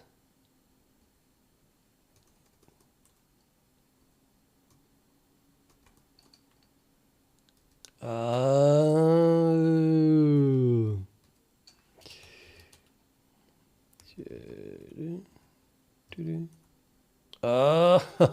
Oh. What? What? No, this looks like an integer, man. Come on. Yeah, it is an integer. I type UL. L doesn't want to do it.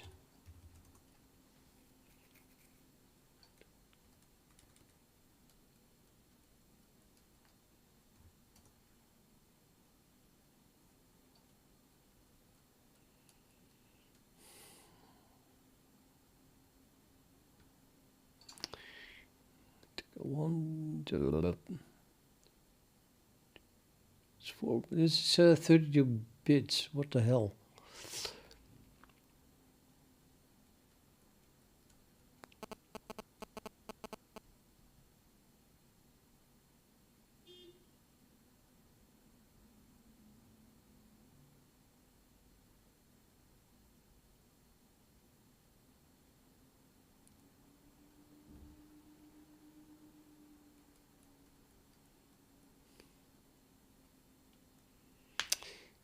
Mark, yeah, we could do that. Is that an existing thing or did you make it up?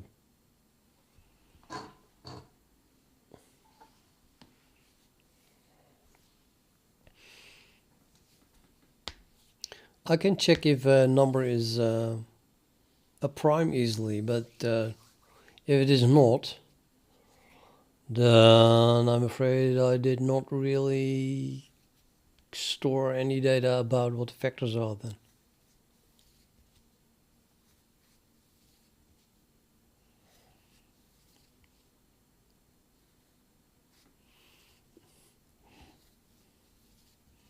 It seems like an interesting idea. Can you explain why this is not printing 64-bit integers when I add ULL?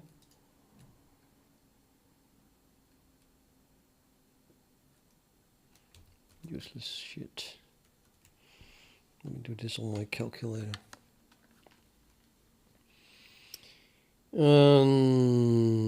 64-bit divided by 4, that's 62 bits. Divided by 3 is for the power of 3. So we have at most 20 bits then. To the power 20 as 1 million. Oh, okay, so 1 million still works. Barely. 10 million doesn't. I need infinitely large integers. Okay, of course I forgot how to do that.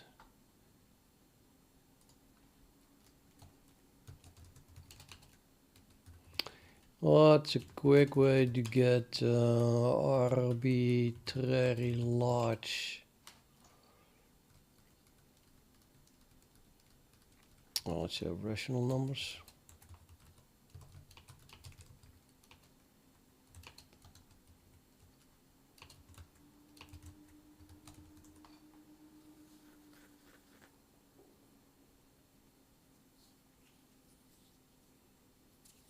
No reparator. Fuck the reparator.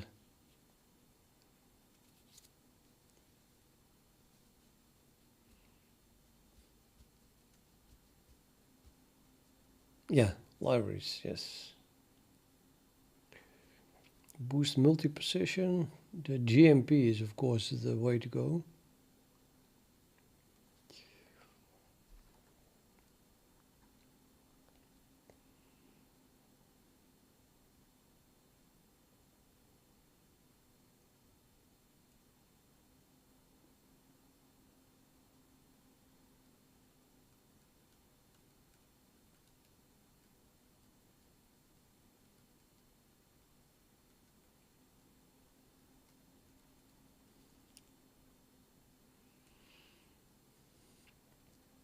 I'm gonna guess that boost multi-position is based on top of GMB.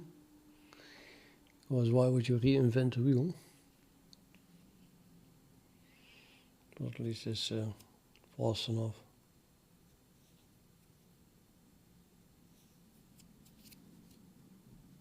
Jesus, it's so slow.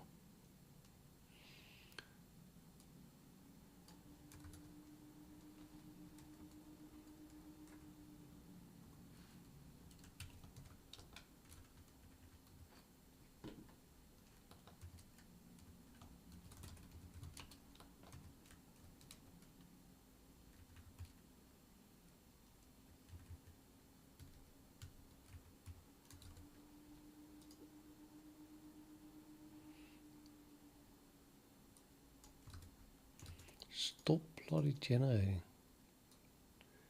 Never seen it this slow.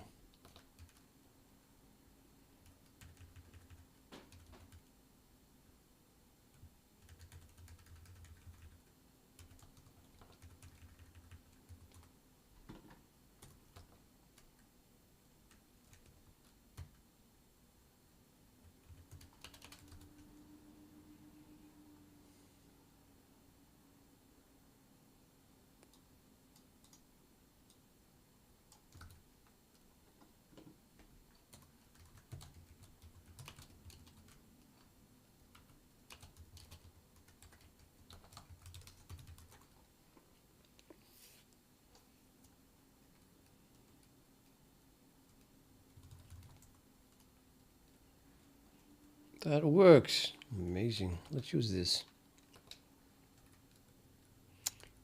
Although it's going to run out of memory extremely fast, I'm afraid.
Okay.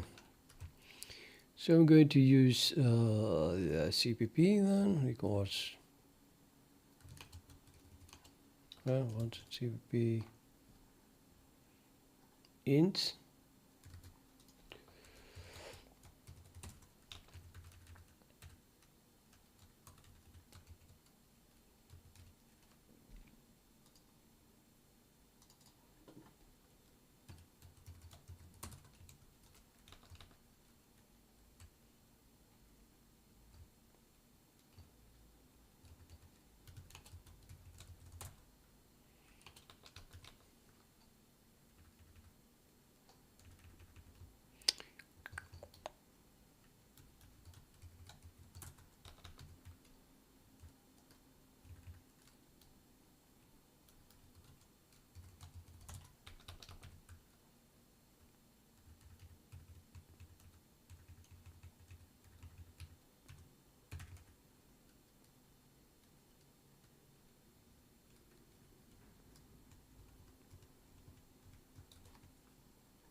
Oh, niet deze ergens wel.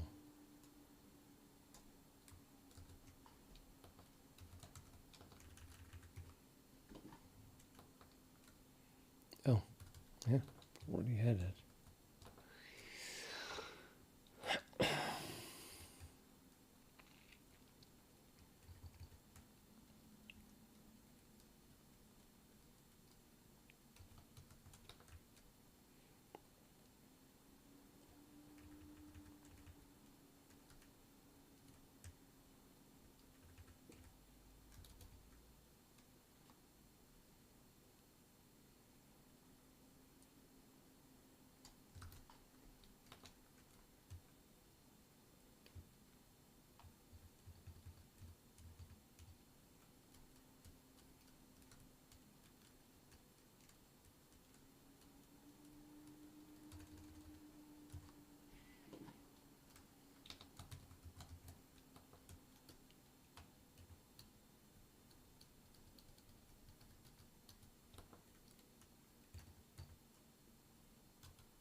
Confused. Did I delete that?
How can that ever lead to division by 0?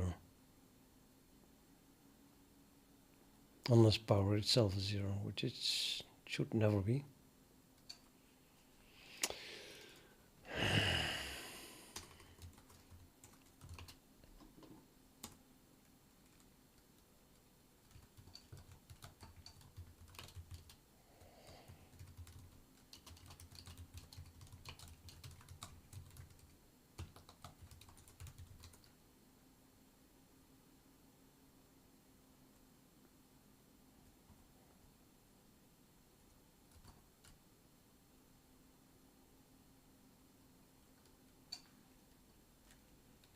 What?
It should print it at least once, of course. Don't even get there, or just print.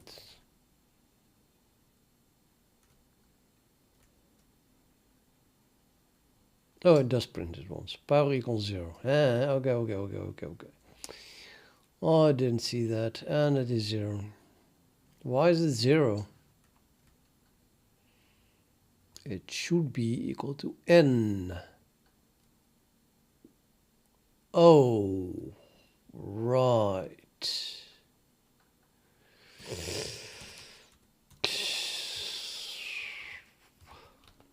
Moron.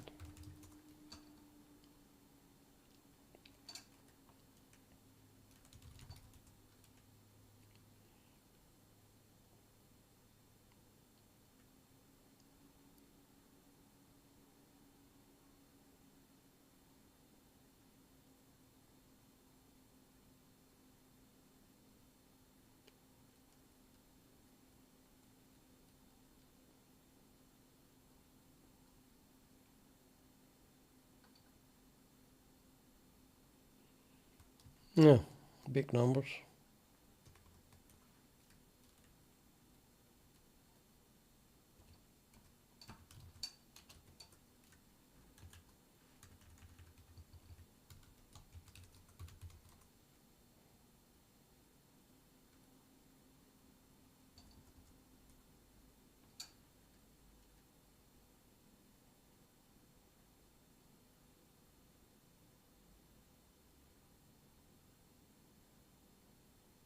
Very, very slow. Oh, there it is. Yeah, it's also not very precise, is it? Well, it's not very precise. So these should be clearly the same, -1. So now it goes wrong here.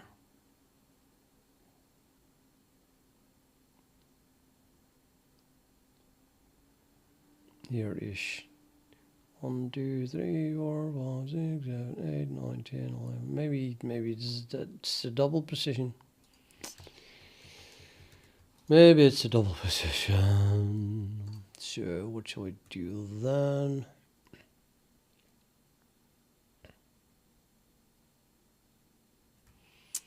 Or it is because I stop here still. 1, 2, 3. Okay, let's go one further. But now it becomes really slow.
See, that worries me. This number changes every time. I did not see the 0 in the previous one. This looks pretty correct actually. But where was my 0 the previous time? No 0. 93405 93. It's already wrong here. No. Oh, really? That's ridiculous. Shocking. So actually this digit is wrong, or rounded off then this digit is wrong, or maybe rounded off this digit is wrong. 33966. Oops. Yeah, this one is then definitely wrong. So 399. The second 9 is definitely wrong. Sorry, it is 396. Oops, 3966. 396. Yeah. This digit is wrong. The 9 is wrong. And then it goes on to be the same for 1, 2, 3, 4.5 more digits. And that one as well, which is clearly then again the same number minus something expressible with just 2 digits. Which one is right?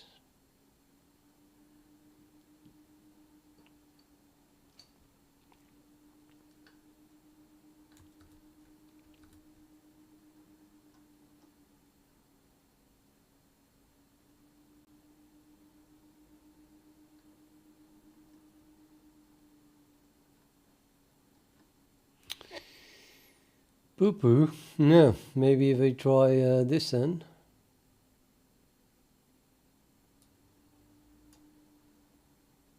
Type dev. What the heck?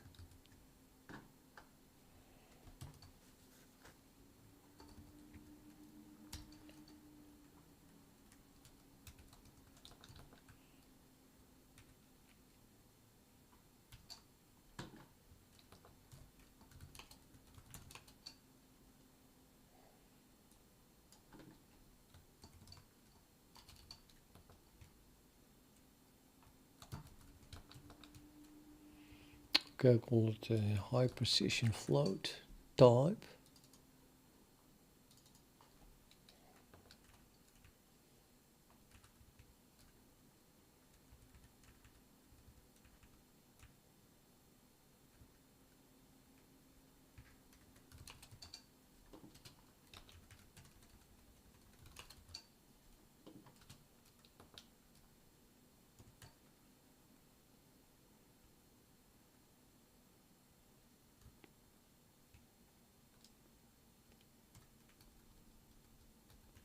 No, I'm curious if I can do that even. Cast it to a high precision float type.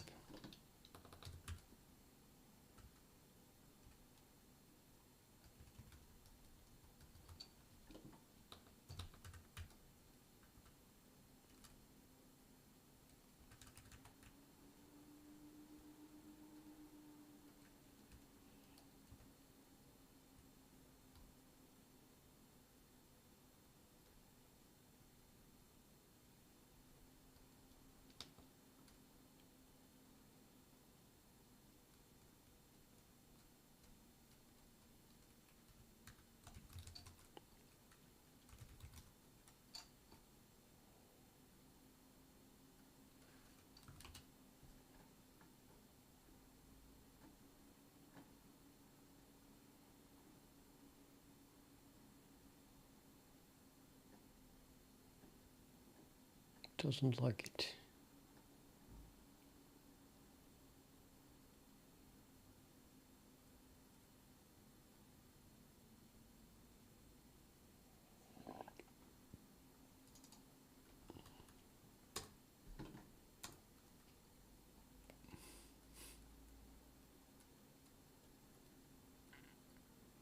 Mm-hmm. Mm-hmm. I did not include the right header, I think. That's necessary.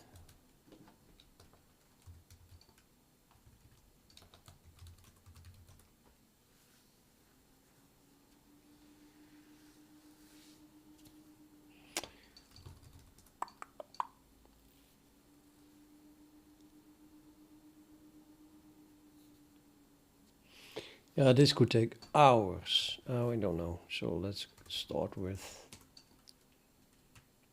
a much less large loop here.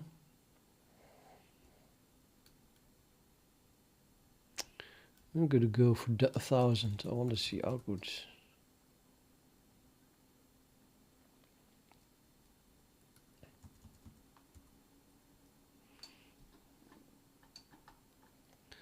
.6, not bad.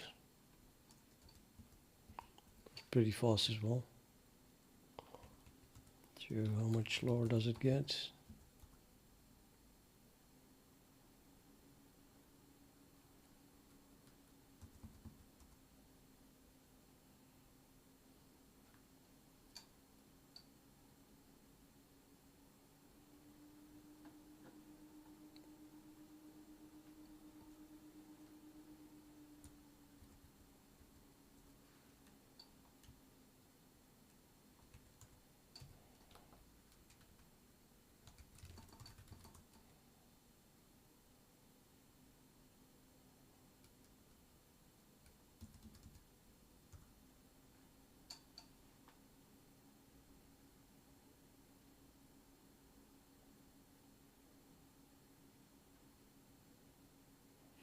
I'm not impressed by the accuracy here.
Oh, really? Really, really, really?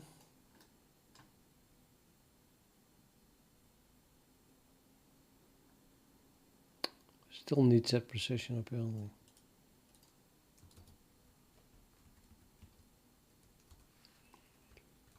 If that works.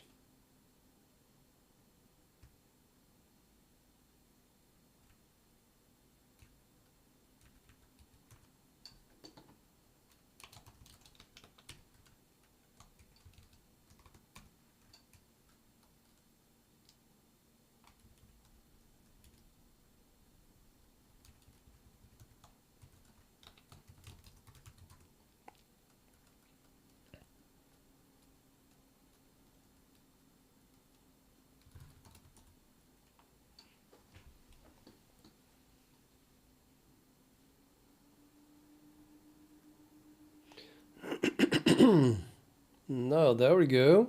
There we go.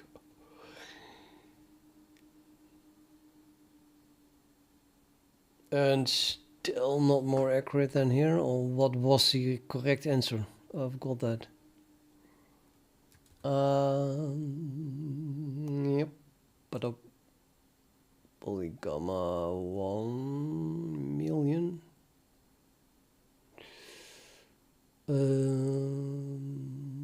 One. This is one, wasn't it? Whoops. 1. Yep.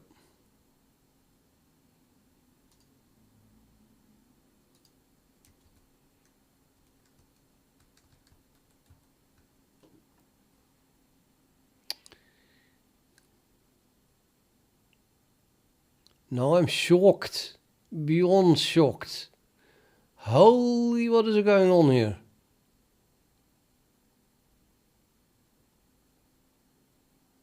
What the hell is going on here? Why would it be accurate 0.66848 and then it starts to divert? Except for that 3 here. That is a 3 here and it's a 4 here. What?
I'm inclined to believe Wolfram Alpha.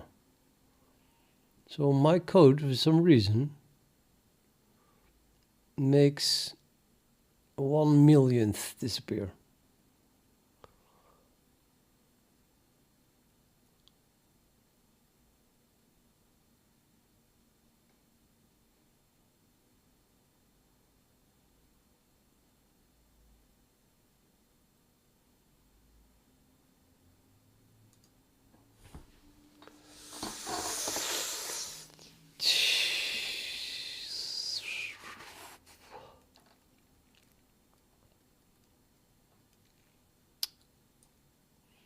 Let's print this number, seems accurate.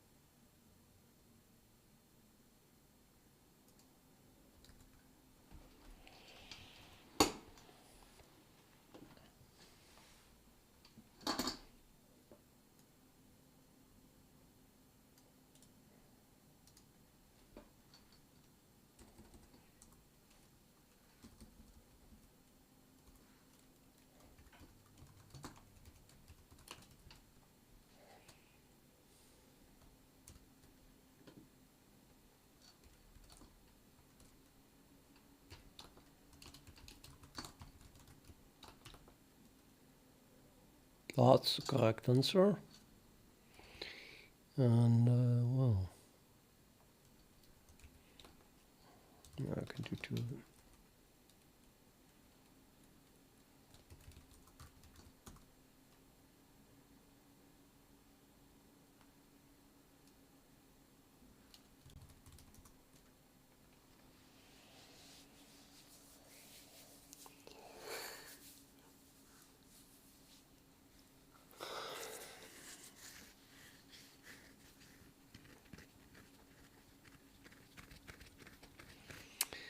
This reminds me of something. You need it's off here, and then again it's off there, and then it's accurate again for a while, and then off again. Okay, then it kind of gives up.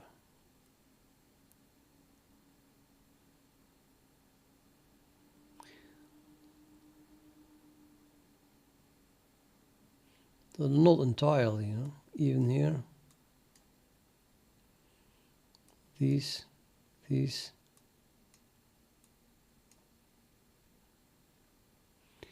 Hello, Ellen.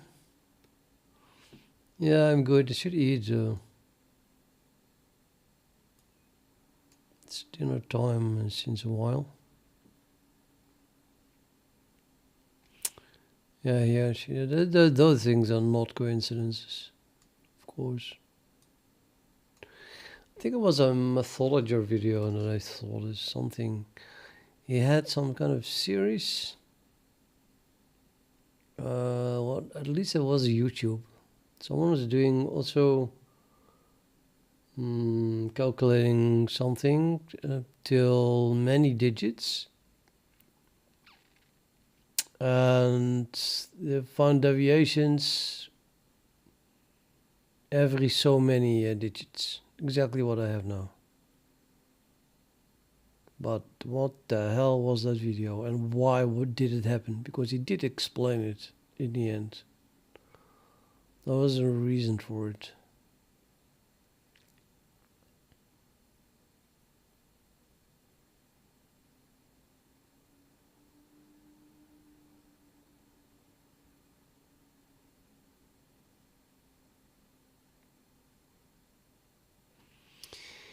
I think it is pretty clear though that this is 1/1,000,000th.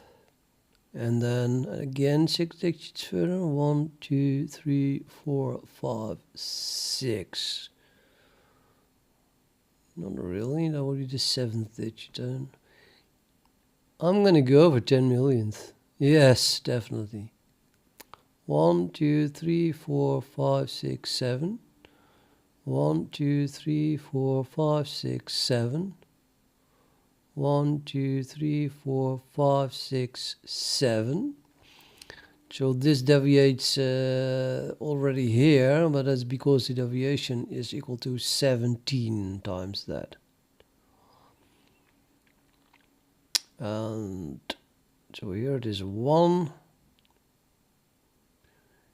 5, 17.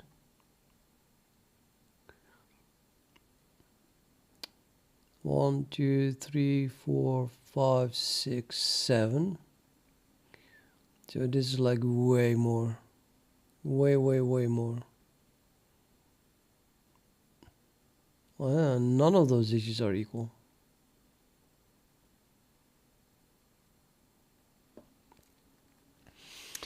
I'm gonna go for the 7 digits thing. And then, then the only thing I can come up with is, of course, this 10 million here that I have.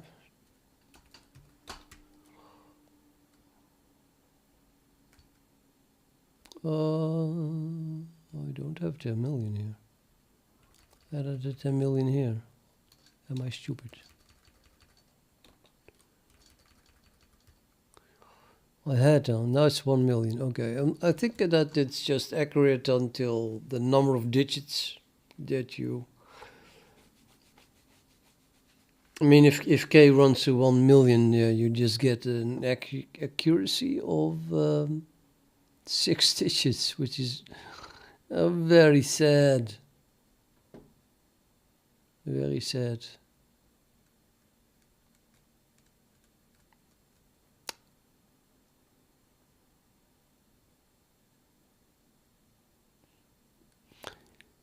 But yeah, so I cut off all inverses of power where power does not get this added. And although Pn1 is constant, this is more or less linear with k.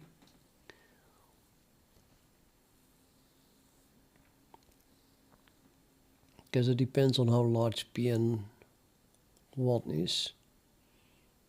N is 1, right? So Pn1 is 3. So then not adding that is indeed in the realm of 1 millionth, I guess. So there we go, 1 digit more, and then it's going to take 10 times as long, and we get 1 digit precision more.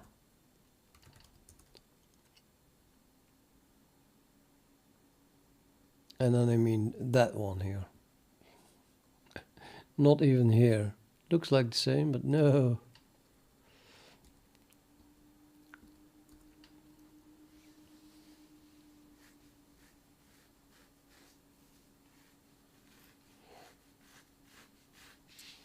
Okay, then it did work with the double then, because that would mean that now we get not a 4 instead of a 3, but it goes wrong here. Meaning we get 3, 1. It's more, so there would be. No, wait a minute. It should be this one. I think we got 339. So then it's 1 below that one. Ah, yeah, of course. This is the number what it should be. So currently it is 1 millionth left. Now it's going to be 1 10 millionth left. So it's going to be 6449339, and then again 668, etc. Just exactly 1 10 millionth.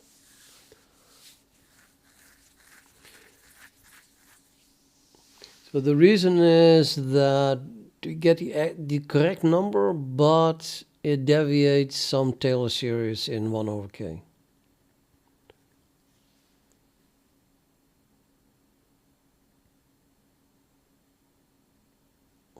Yep, very good. So now we are here. And then the next one is, I guess, 1, 2, 3, 4, 5, 6, 7 digits. No, 7, 8 digits. And that's again 5.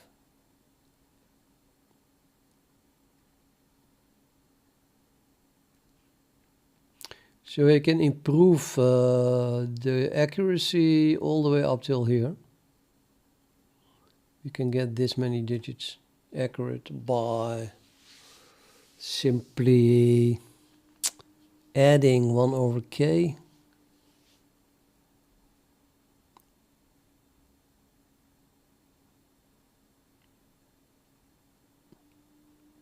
Adding 1 over k and subtracting 5k squared.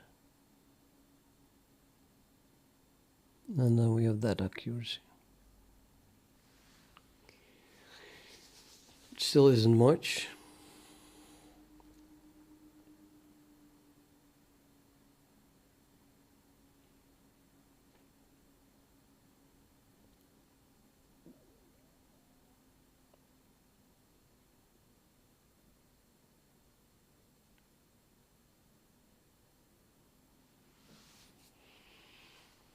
This one's even more off. 10. So plus 5 is 31. Plus 5 is, sorry, plus 10 is 41. And here we subtract stuff. Subtract 2. And here we subtract 20.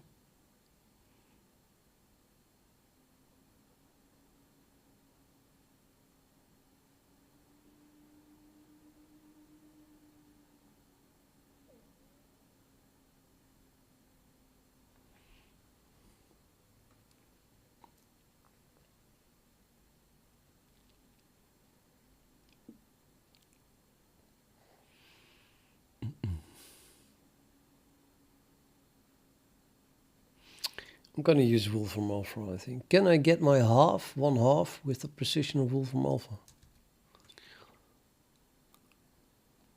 So what I said was, you just... Oh no, I cannot, because I want to have a million here, and then we get a timeout.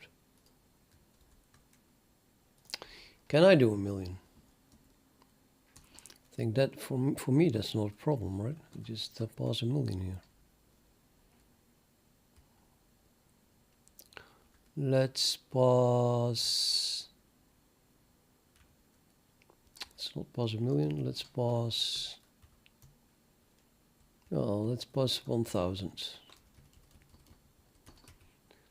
Maybe Wolfram Alpha can still do 1000, so we can compare it.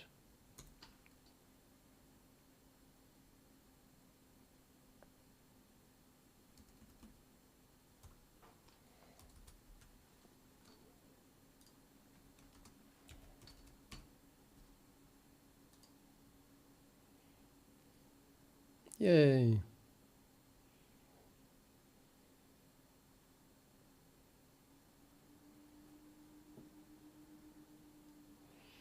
There's a decimal approximation.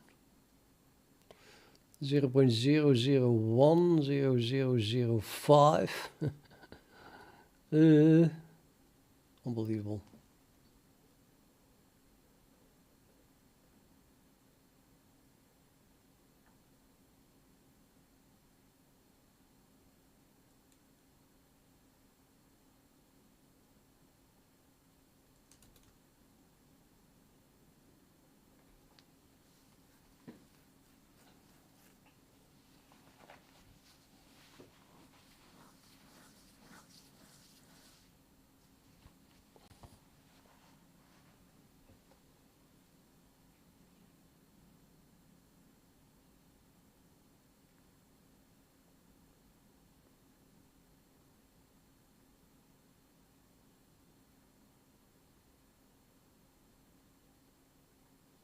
No, not that bad.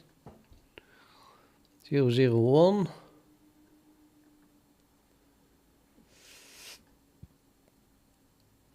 3 zeros and a 5.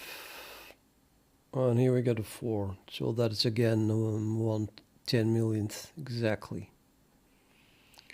So I can add 1/10 millionth here, and then we just get 0017. 0016 it should be. So that is then this digit is wrong.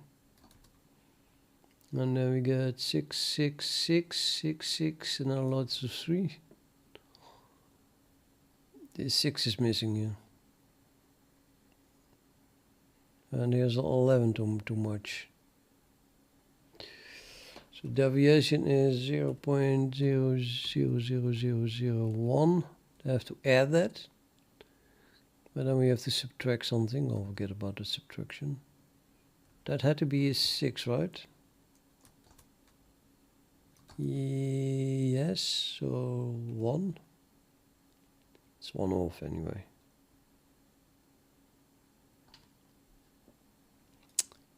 Nope.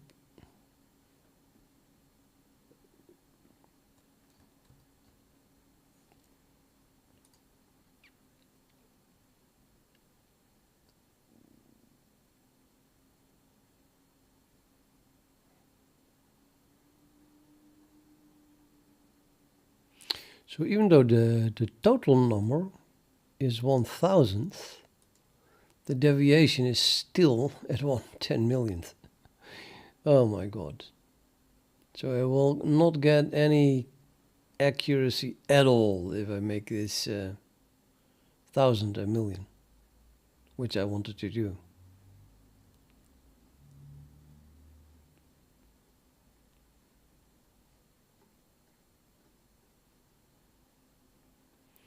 I have no idea how Wolfram Alpha does this accuracy.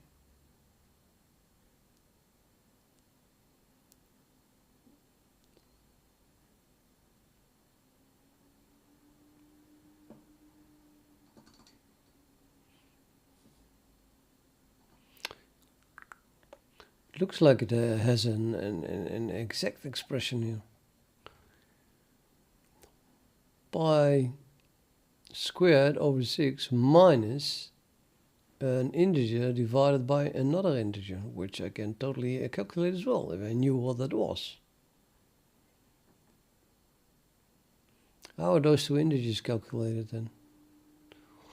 Guess I need to get a formula that gets rid of the pi squared over 6.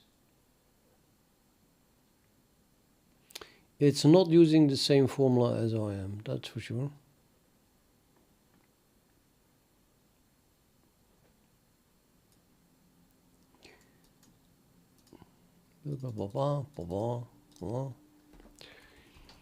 Polygamma 1n minus pi squared, pi squared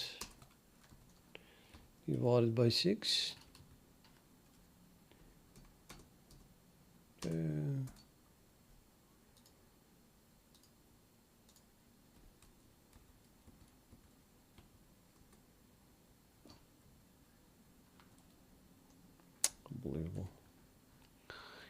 don't think it's really understanding my pi.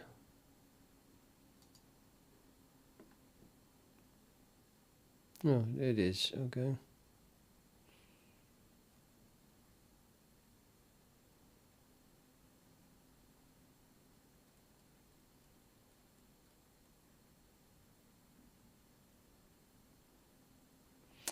Oh, we have those numbers again. How does it calculate those numbers? That would be nice to know.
What the hell is this negative?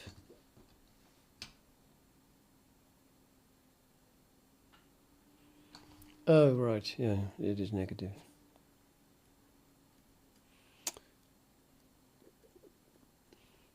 I'm going to put this into the online database. Teacher sequence was who is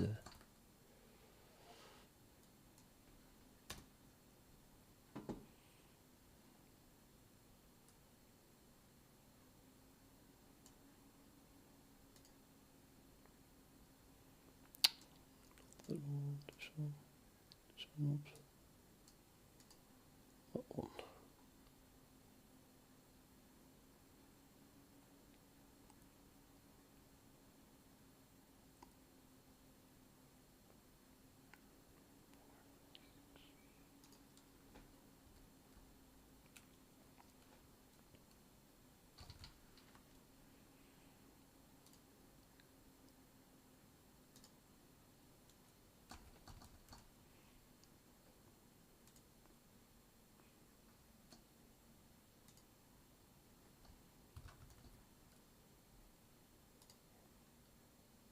Yes, yes.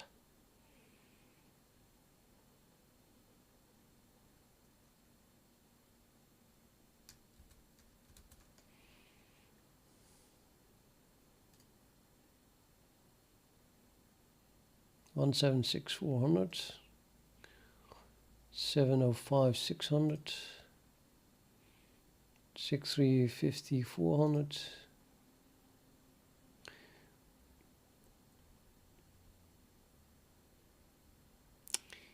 The denominator of the sum.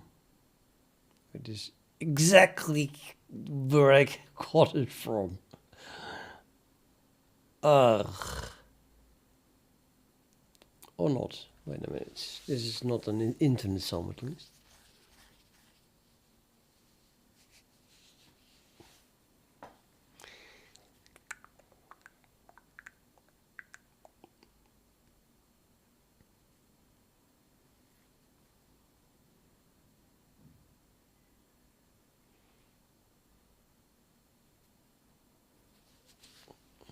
summation of harmonic numbers.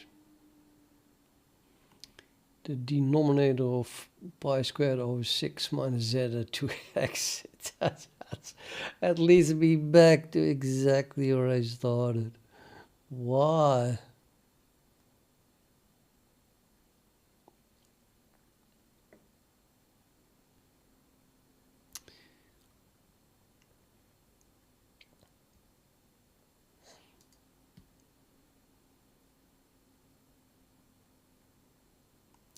Can work with this one. The square of a faculty. That is calculatable. Totally. And then this one. Central factorial numbers. Second right hand column of triangle blah blah.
No.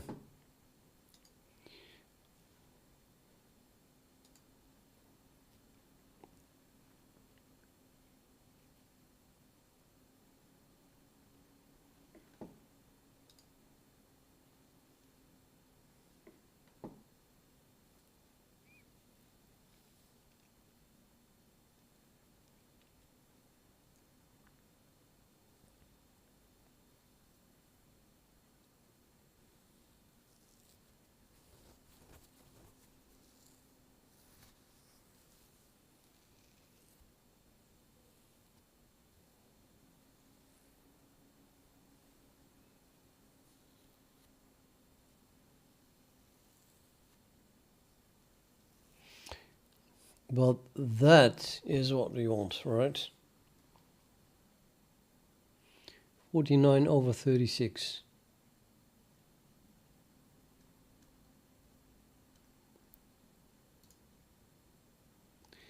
That is the third one, so this is the first one then, second, third. And this number is simply the sum of the first three squares, the reciprocal of the first three squares. So this number, the last one was, keep clicking the wrong button, 1/9. So if we add to this 1 over 16, then we should get the next one in here. So it's every time plus 1/16 plus 125 plus 136. That's how this table is made.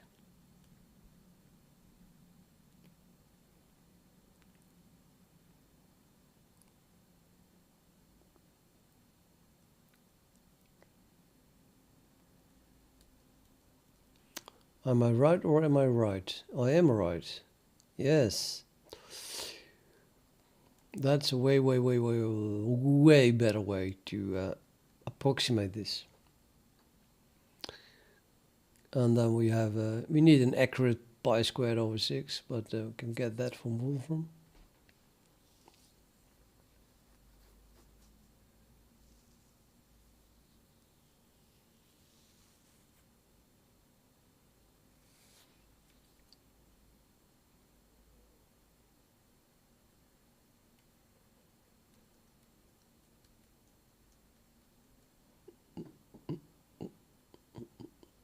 Okay.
The power of boost. Okay then. So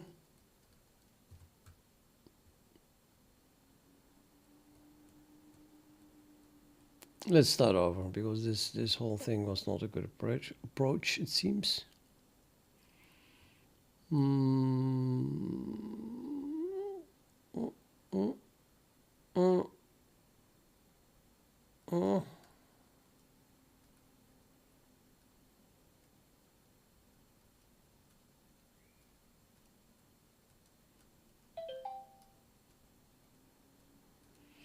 I mean, this I want to get rid of this loop, so I don't need power, so I don't need this, and I don't need those points. I don't need anything. Everything can be gone.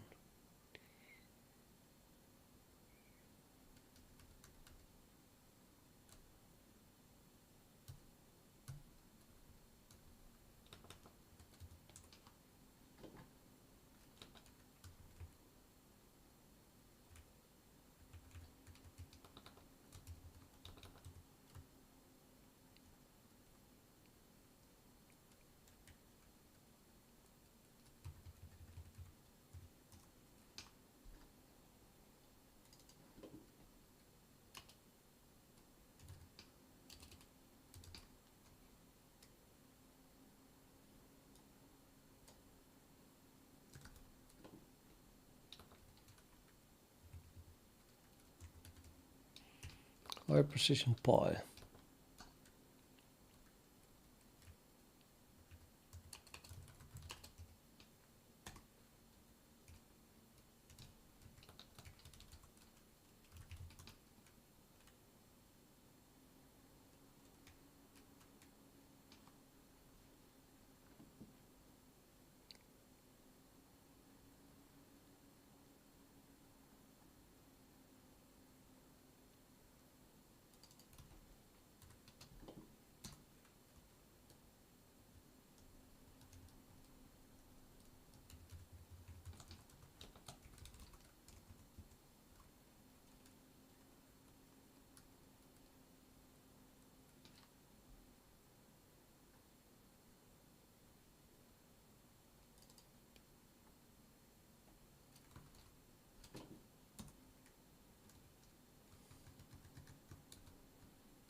Yeah, of course.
Do you see what I see?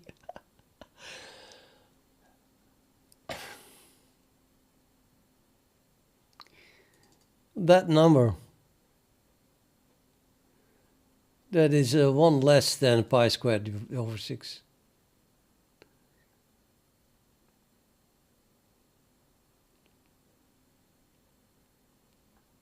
Ha ha ha.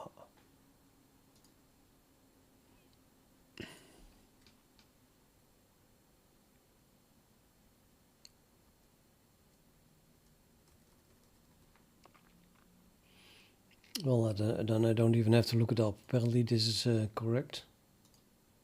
If all those digits match, then I believe that it is the correct number.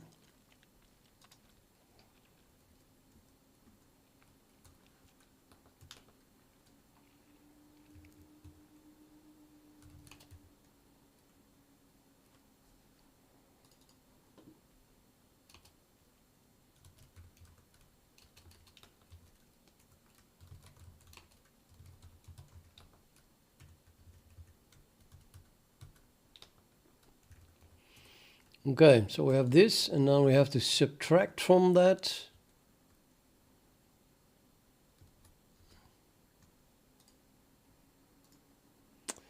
this, depending on the value of n. So if n is 0, I think, yeah, well, n is 0, we have to subtract 0. No, if n is 1, we have to subtract 0. I mean, this is the polygamma, which I want to get, minus pi squared over 6. And currently we have pi squared over 6. So the polygamma is then that number plus pi squared over 6, which is what I'm beginning with. So we have pi squared over 6, and you have to subtract this. So for n equals 1, I have subtract nothing. For n I equals 2, I subtract 1, and so on. So we can do like if n is larger than 0, do something.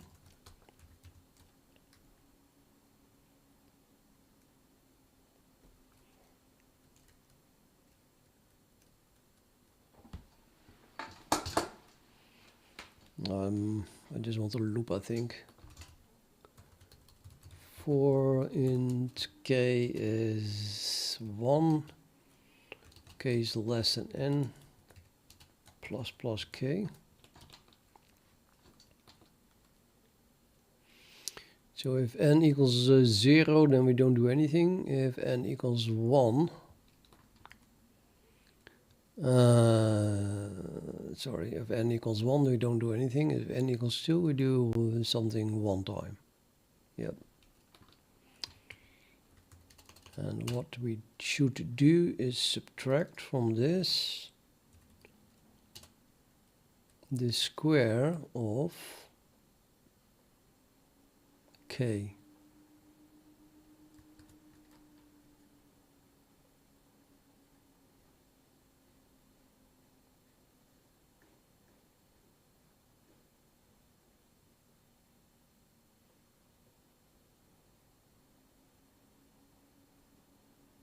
1 divided by the square of k. Yes.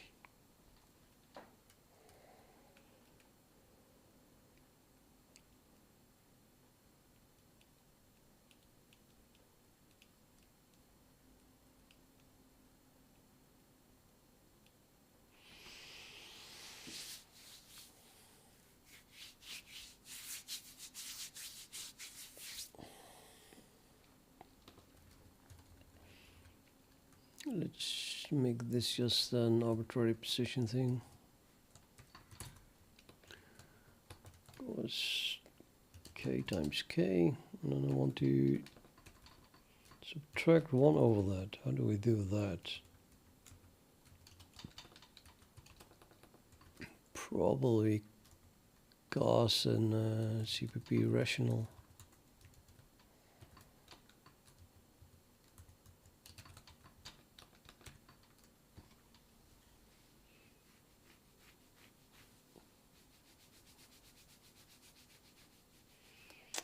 I think I have to Gauss this whole thing then again.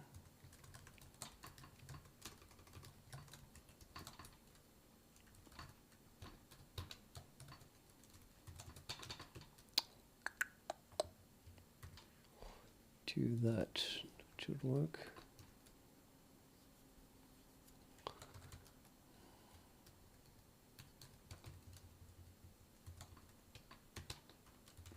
Yeah, 1 over k squared, and then we subtract that from result.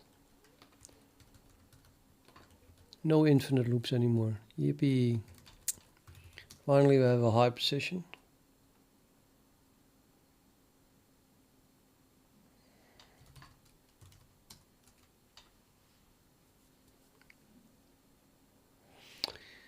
This is exactly the value of 1 for 1000.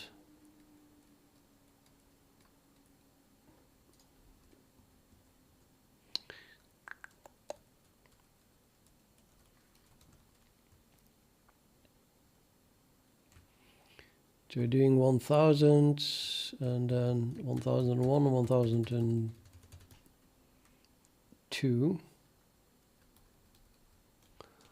Let me print the exact value 1000.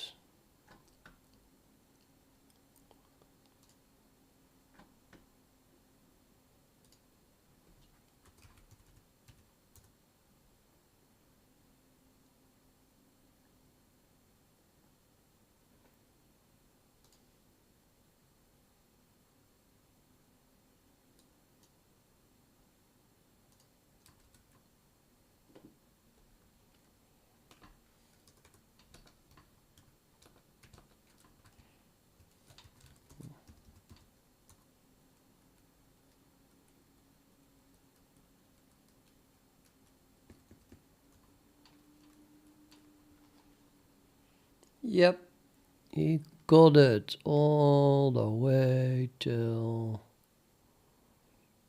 It's just the same thing. All the way till the last digits.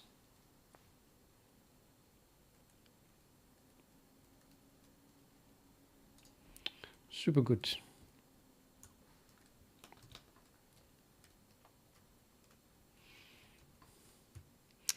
Now we can do 1 million easily. I'm just going to print that 1 million.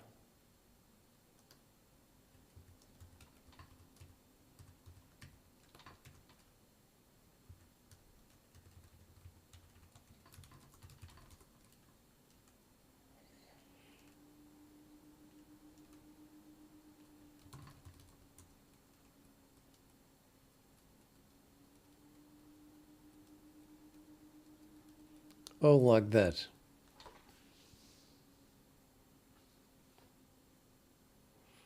I was wondering why Wolfram would time out. It takes a little bit longer. No.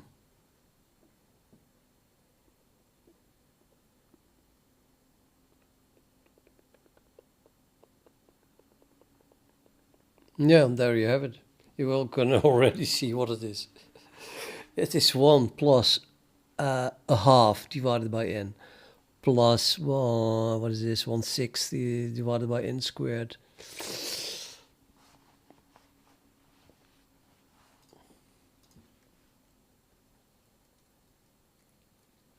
So the trick is then that we have, I want more accuracy. Can even wait for accuracy 1000 digits. Or am I now going all overboard here? No, let's do 200 digits.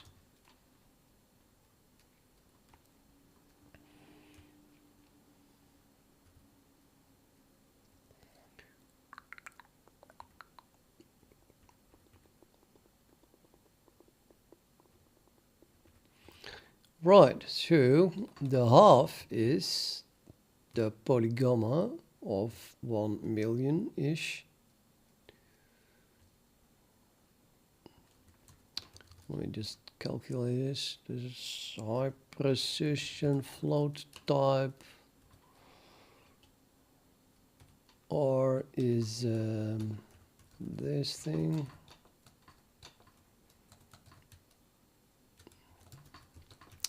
I'm gonna print R.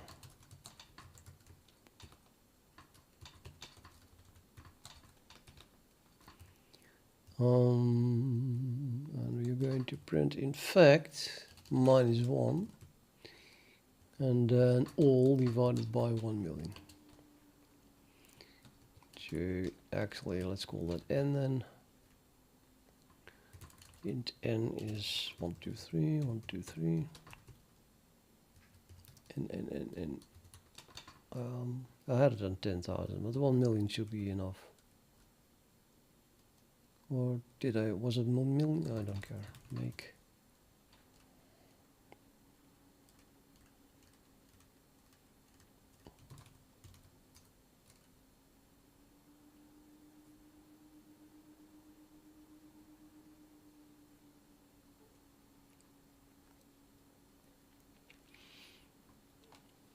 Now we're getting there.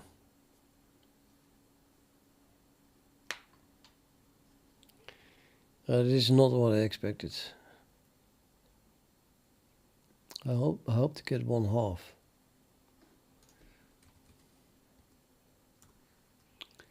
Okay, let's do this again.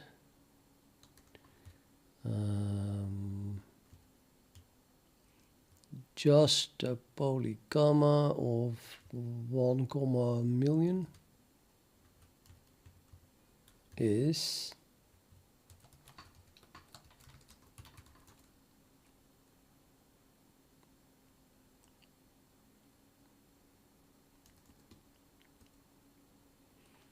oh, it's not 1. It's not 1. So it should have been minus 0.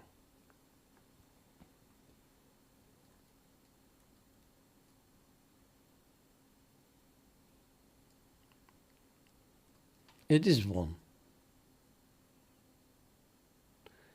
What the heck? Oh no, it's not 1. It's e minus 6. So we are already at 1 millionth. Ah, yeah, yes. Okay. I missed this to the power 1 millionth. So to get rid of the 1 millionth, I have to multiply it with n. Yes. And then subtract 1. Let me just check this.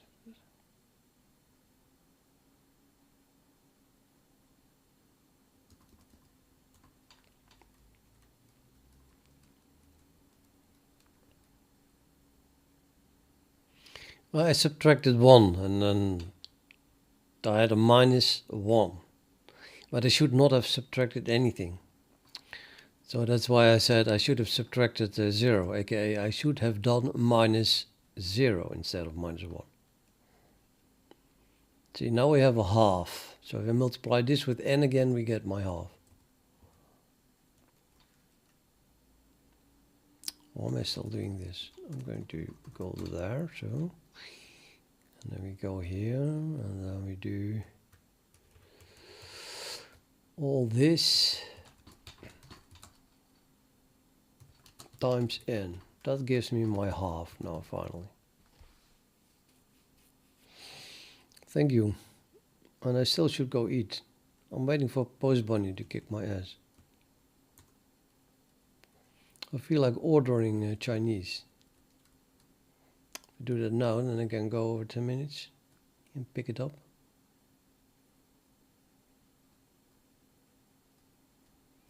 Way too lazy to go buy food.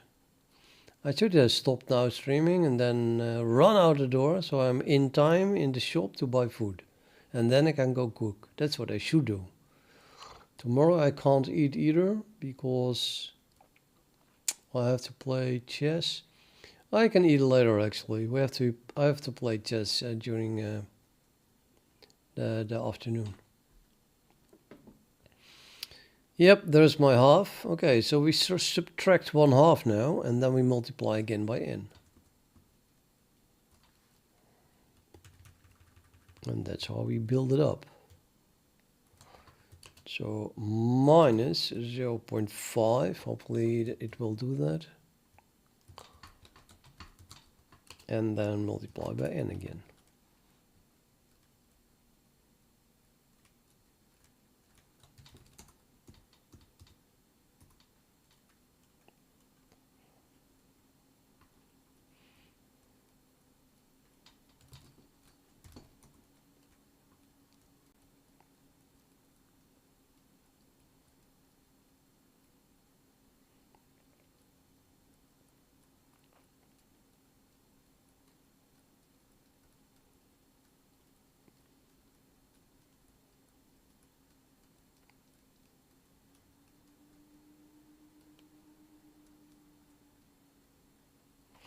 Which is 1/6.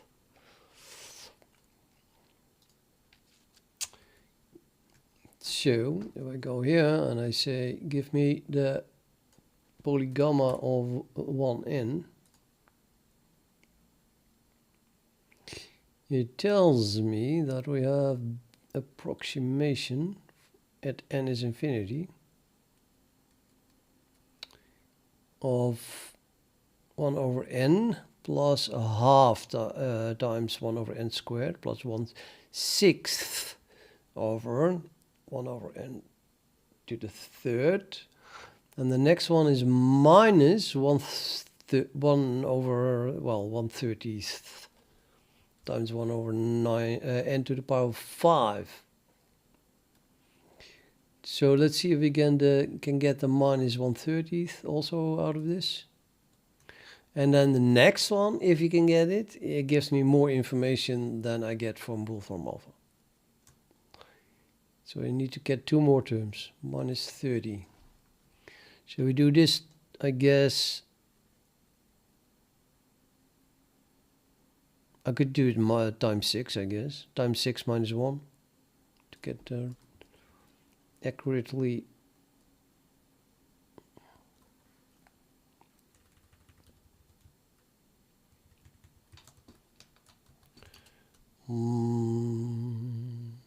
Times 6, I said, times 6 minus 1 times n. And then I already did it times 6, so the result of this should be 1/5. Minus 1/5 actually.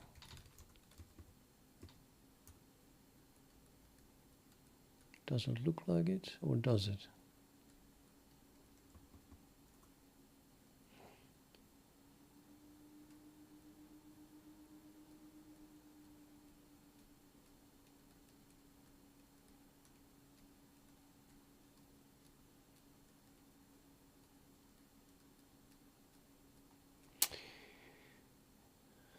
Or not, because still have that. I have to multiply by n again, but then yes, we have 0.2, and the minus is there as well. So actually times n again, and that's because 1/n to the power 4 is not there. This is immediately n to the power 5. That's why you have to multiply by n again.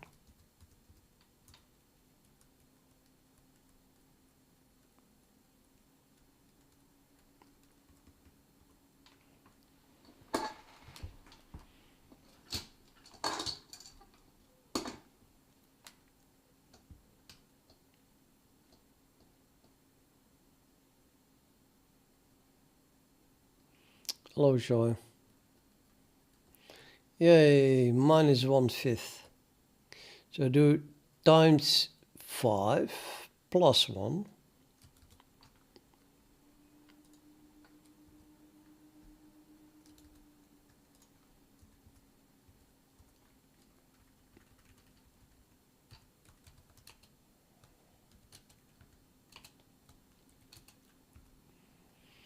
And then, of course, again, times n.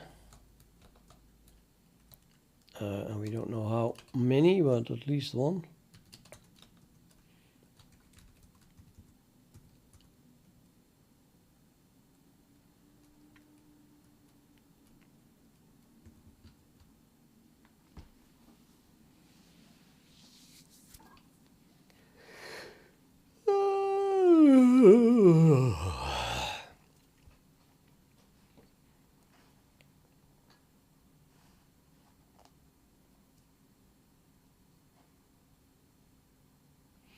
Well, that looks like I have to multiply it by n again, which means that actually, well, from alphabet a mistake. This must be a 7. Shall I give feedback?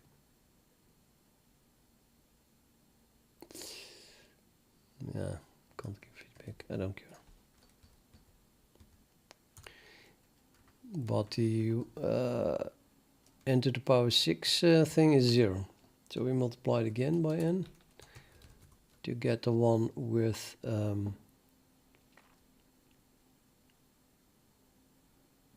to the, well, 1 over n to the power 7, and clearly this is 1/7 then. Everyone recognizes this sequence. This is 1 over 7. So I'm going to multiply this by 7 immediately as well to get something that is more recognizable.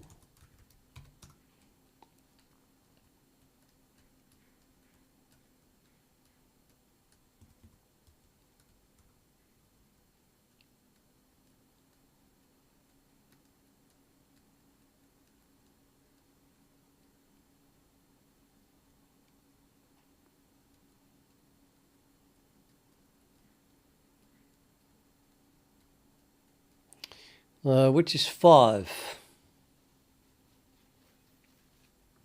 Okay, subtract 5, I guess. Subtract 5.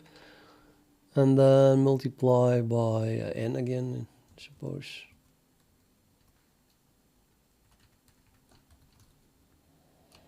Minus 5 times n. There's my multiplication thing there. Yeah, it's dark again.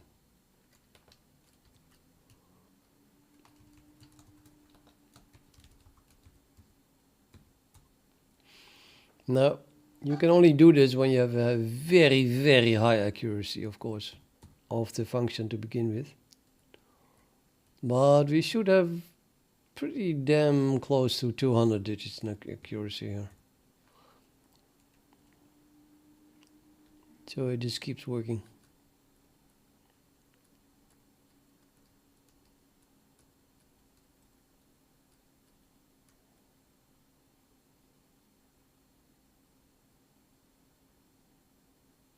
And again times n, because there is still a minus e to the power minus 6.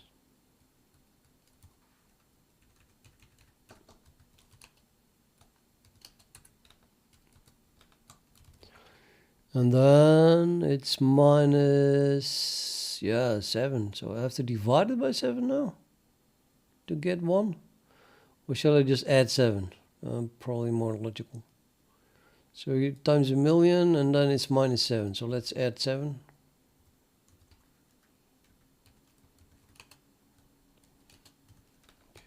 See what that gives.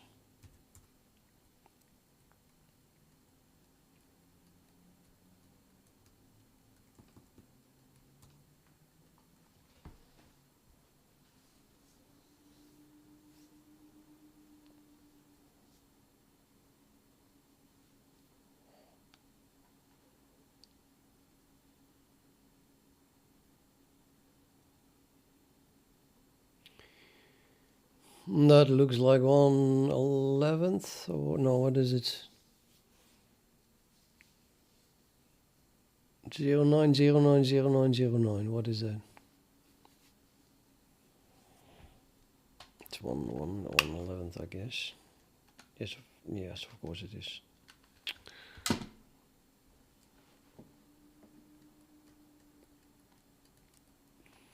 Okay, there's something here as well. Plus, you have to multiply twice with n squared now. So let's try multiplying twice with n squared and then multiplying with 11.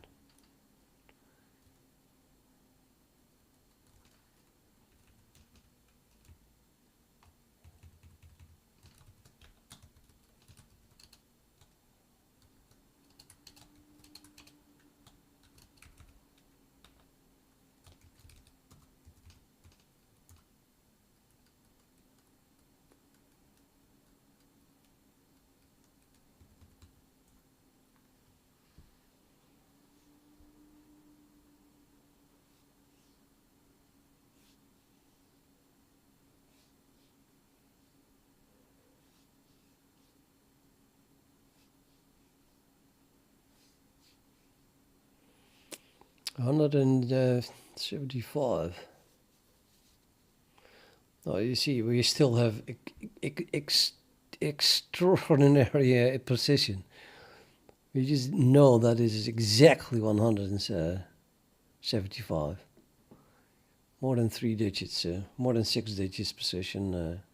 So you cannot expect more than 4 digits precision. So, and I'm also getting the idea that every time it's n squared, because this is already more than that. Soon we must run out of the 200 digit precision that we begin with, though. 175. Okay, let's see. I'm just going to continue until it stops working, I think, because it's just too much fun. Minus 175 times n times n.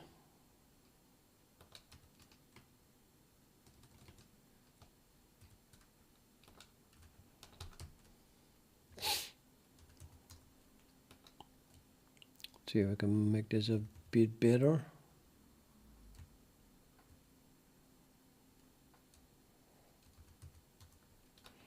Times n minus... Oops, what the hell happened? Undo. Insert. Control L. Nothing. It just thought that I'm having a comment here. A C comment. What the hell? Lottie. Okay, we don't.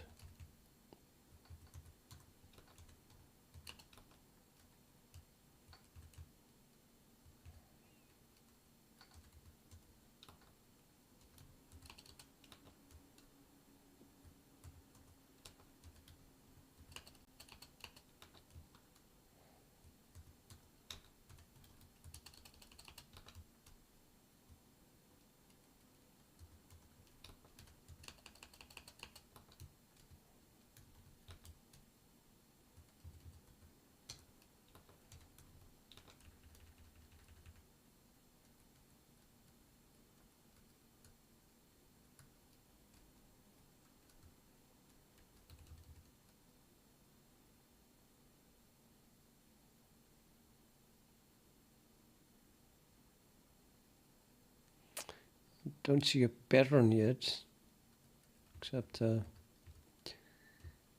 apparently I'm missing a parenthesis here.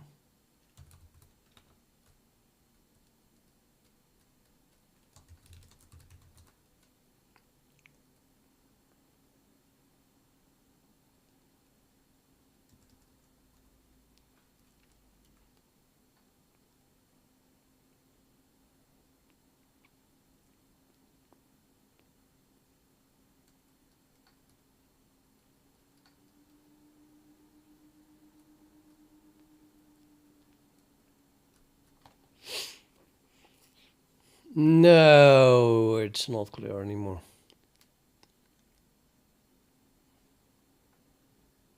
I think we ran out of the position. So let's just bump up the position and then see if this becomes a 6-digit accuracy again. But I probably should just stop because this is already accurate enough.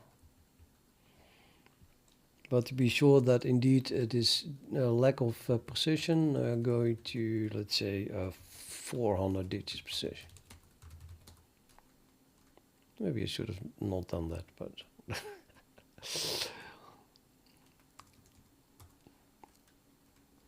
how long is this going to take? Probably extraordinarily long.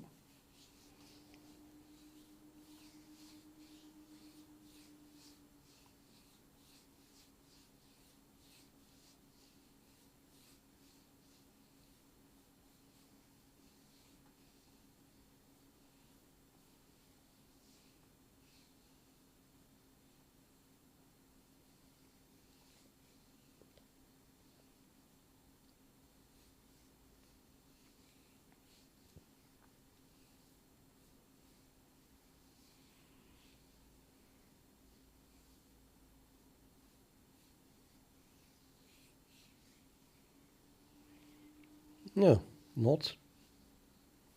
There it is, and it's still the same. So my precision was still accurate. Mine is 5846923. Yep. 7689. No. That was the one that we had before.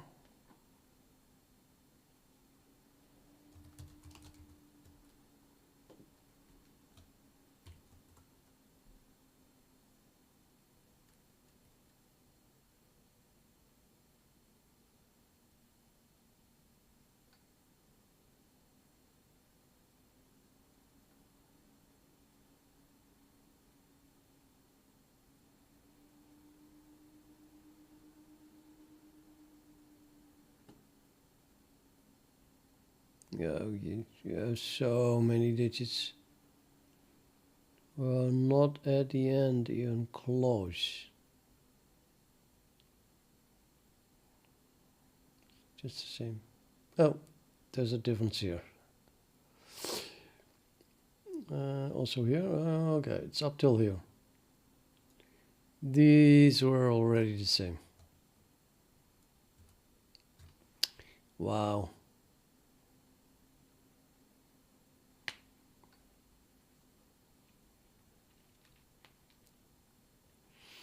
But yeah, I don't know how to guess what this is, so let's just not do it. It's not an integer anymore, it seems.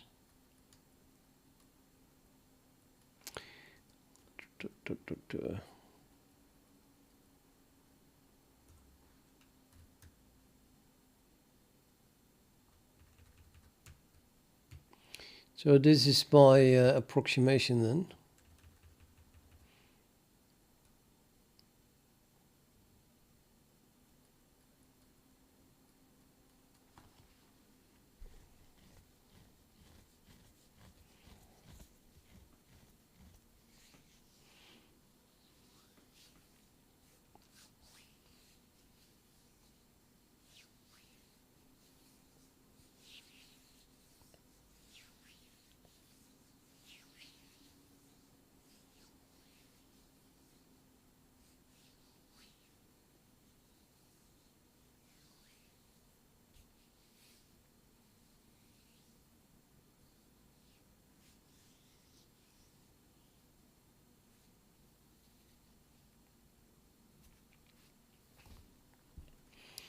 Meaning that if I don't multiply with this, we get something that is close-ish to 0.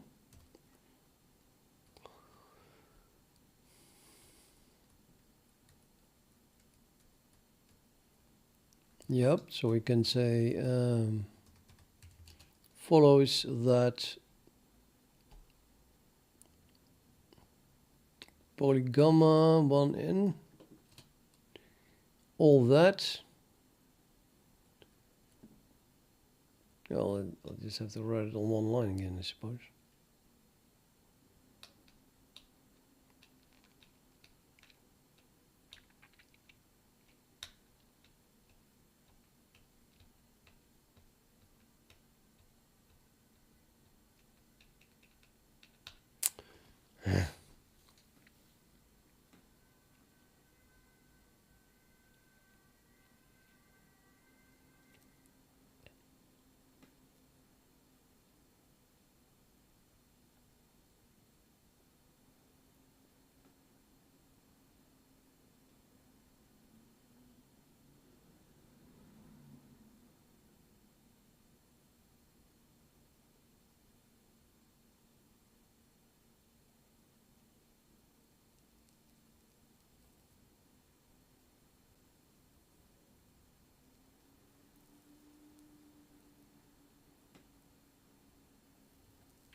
So I want to write this as polygamma equals. And the answer should be 1 over n. This one, 1 over n plus a half, 1 over n squared.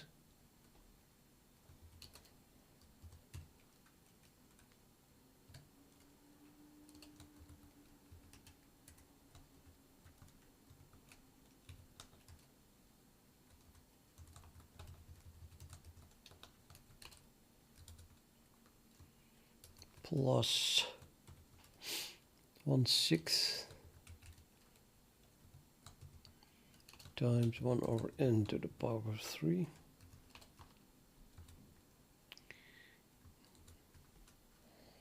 minus 1/30th times 1 over n to the power of 5.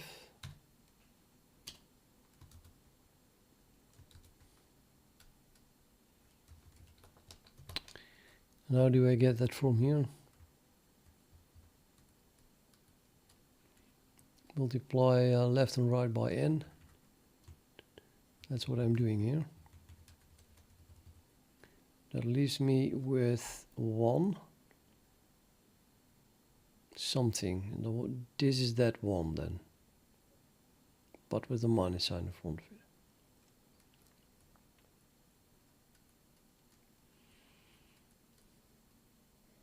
And then again an n, and then a half, and then again an n. So in order to get my 1/6, I have to divide this by 6, or not multiply by 6. What happens if I do not multiply by 6? And then instead subtract 1/6. What does that do to the rest? Well, then I have to multiply the rest, I think, by 6, because I didn't multiply by 6 yet.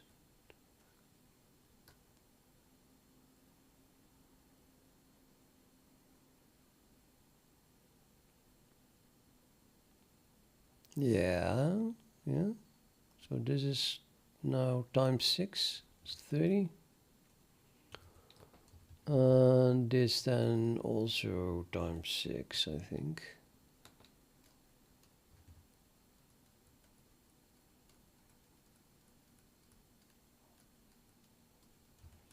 Let's see if that is correct.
Nope.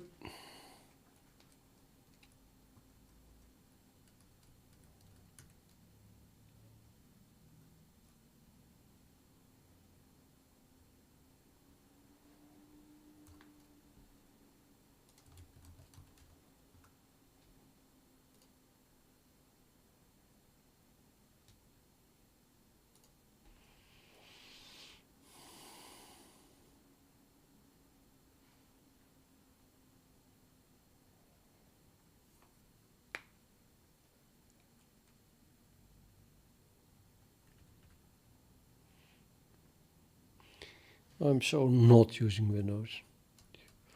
I'm going to eat. I have to order, but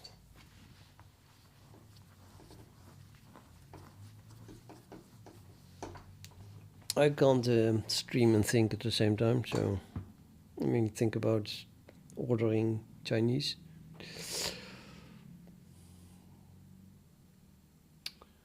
So I'm stopping my stream. Okay.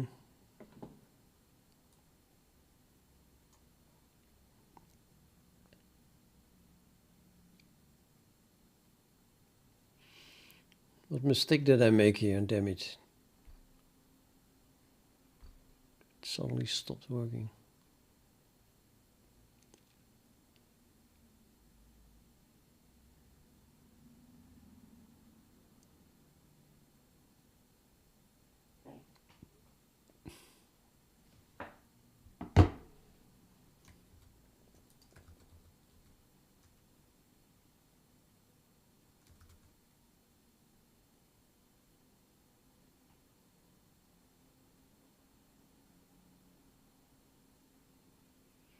Impossible. I don't see a mistake.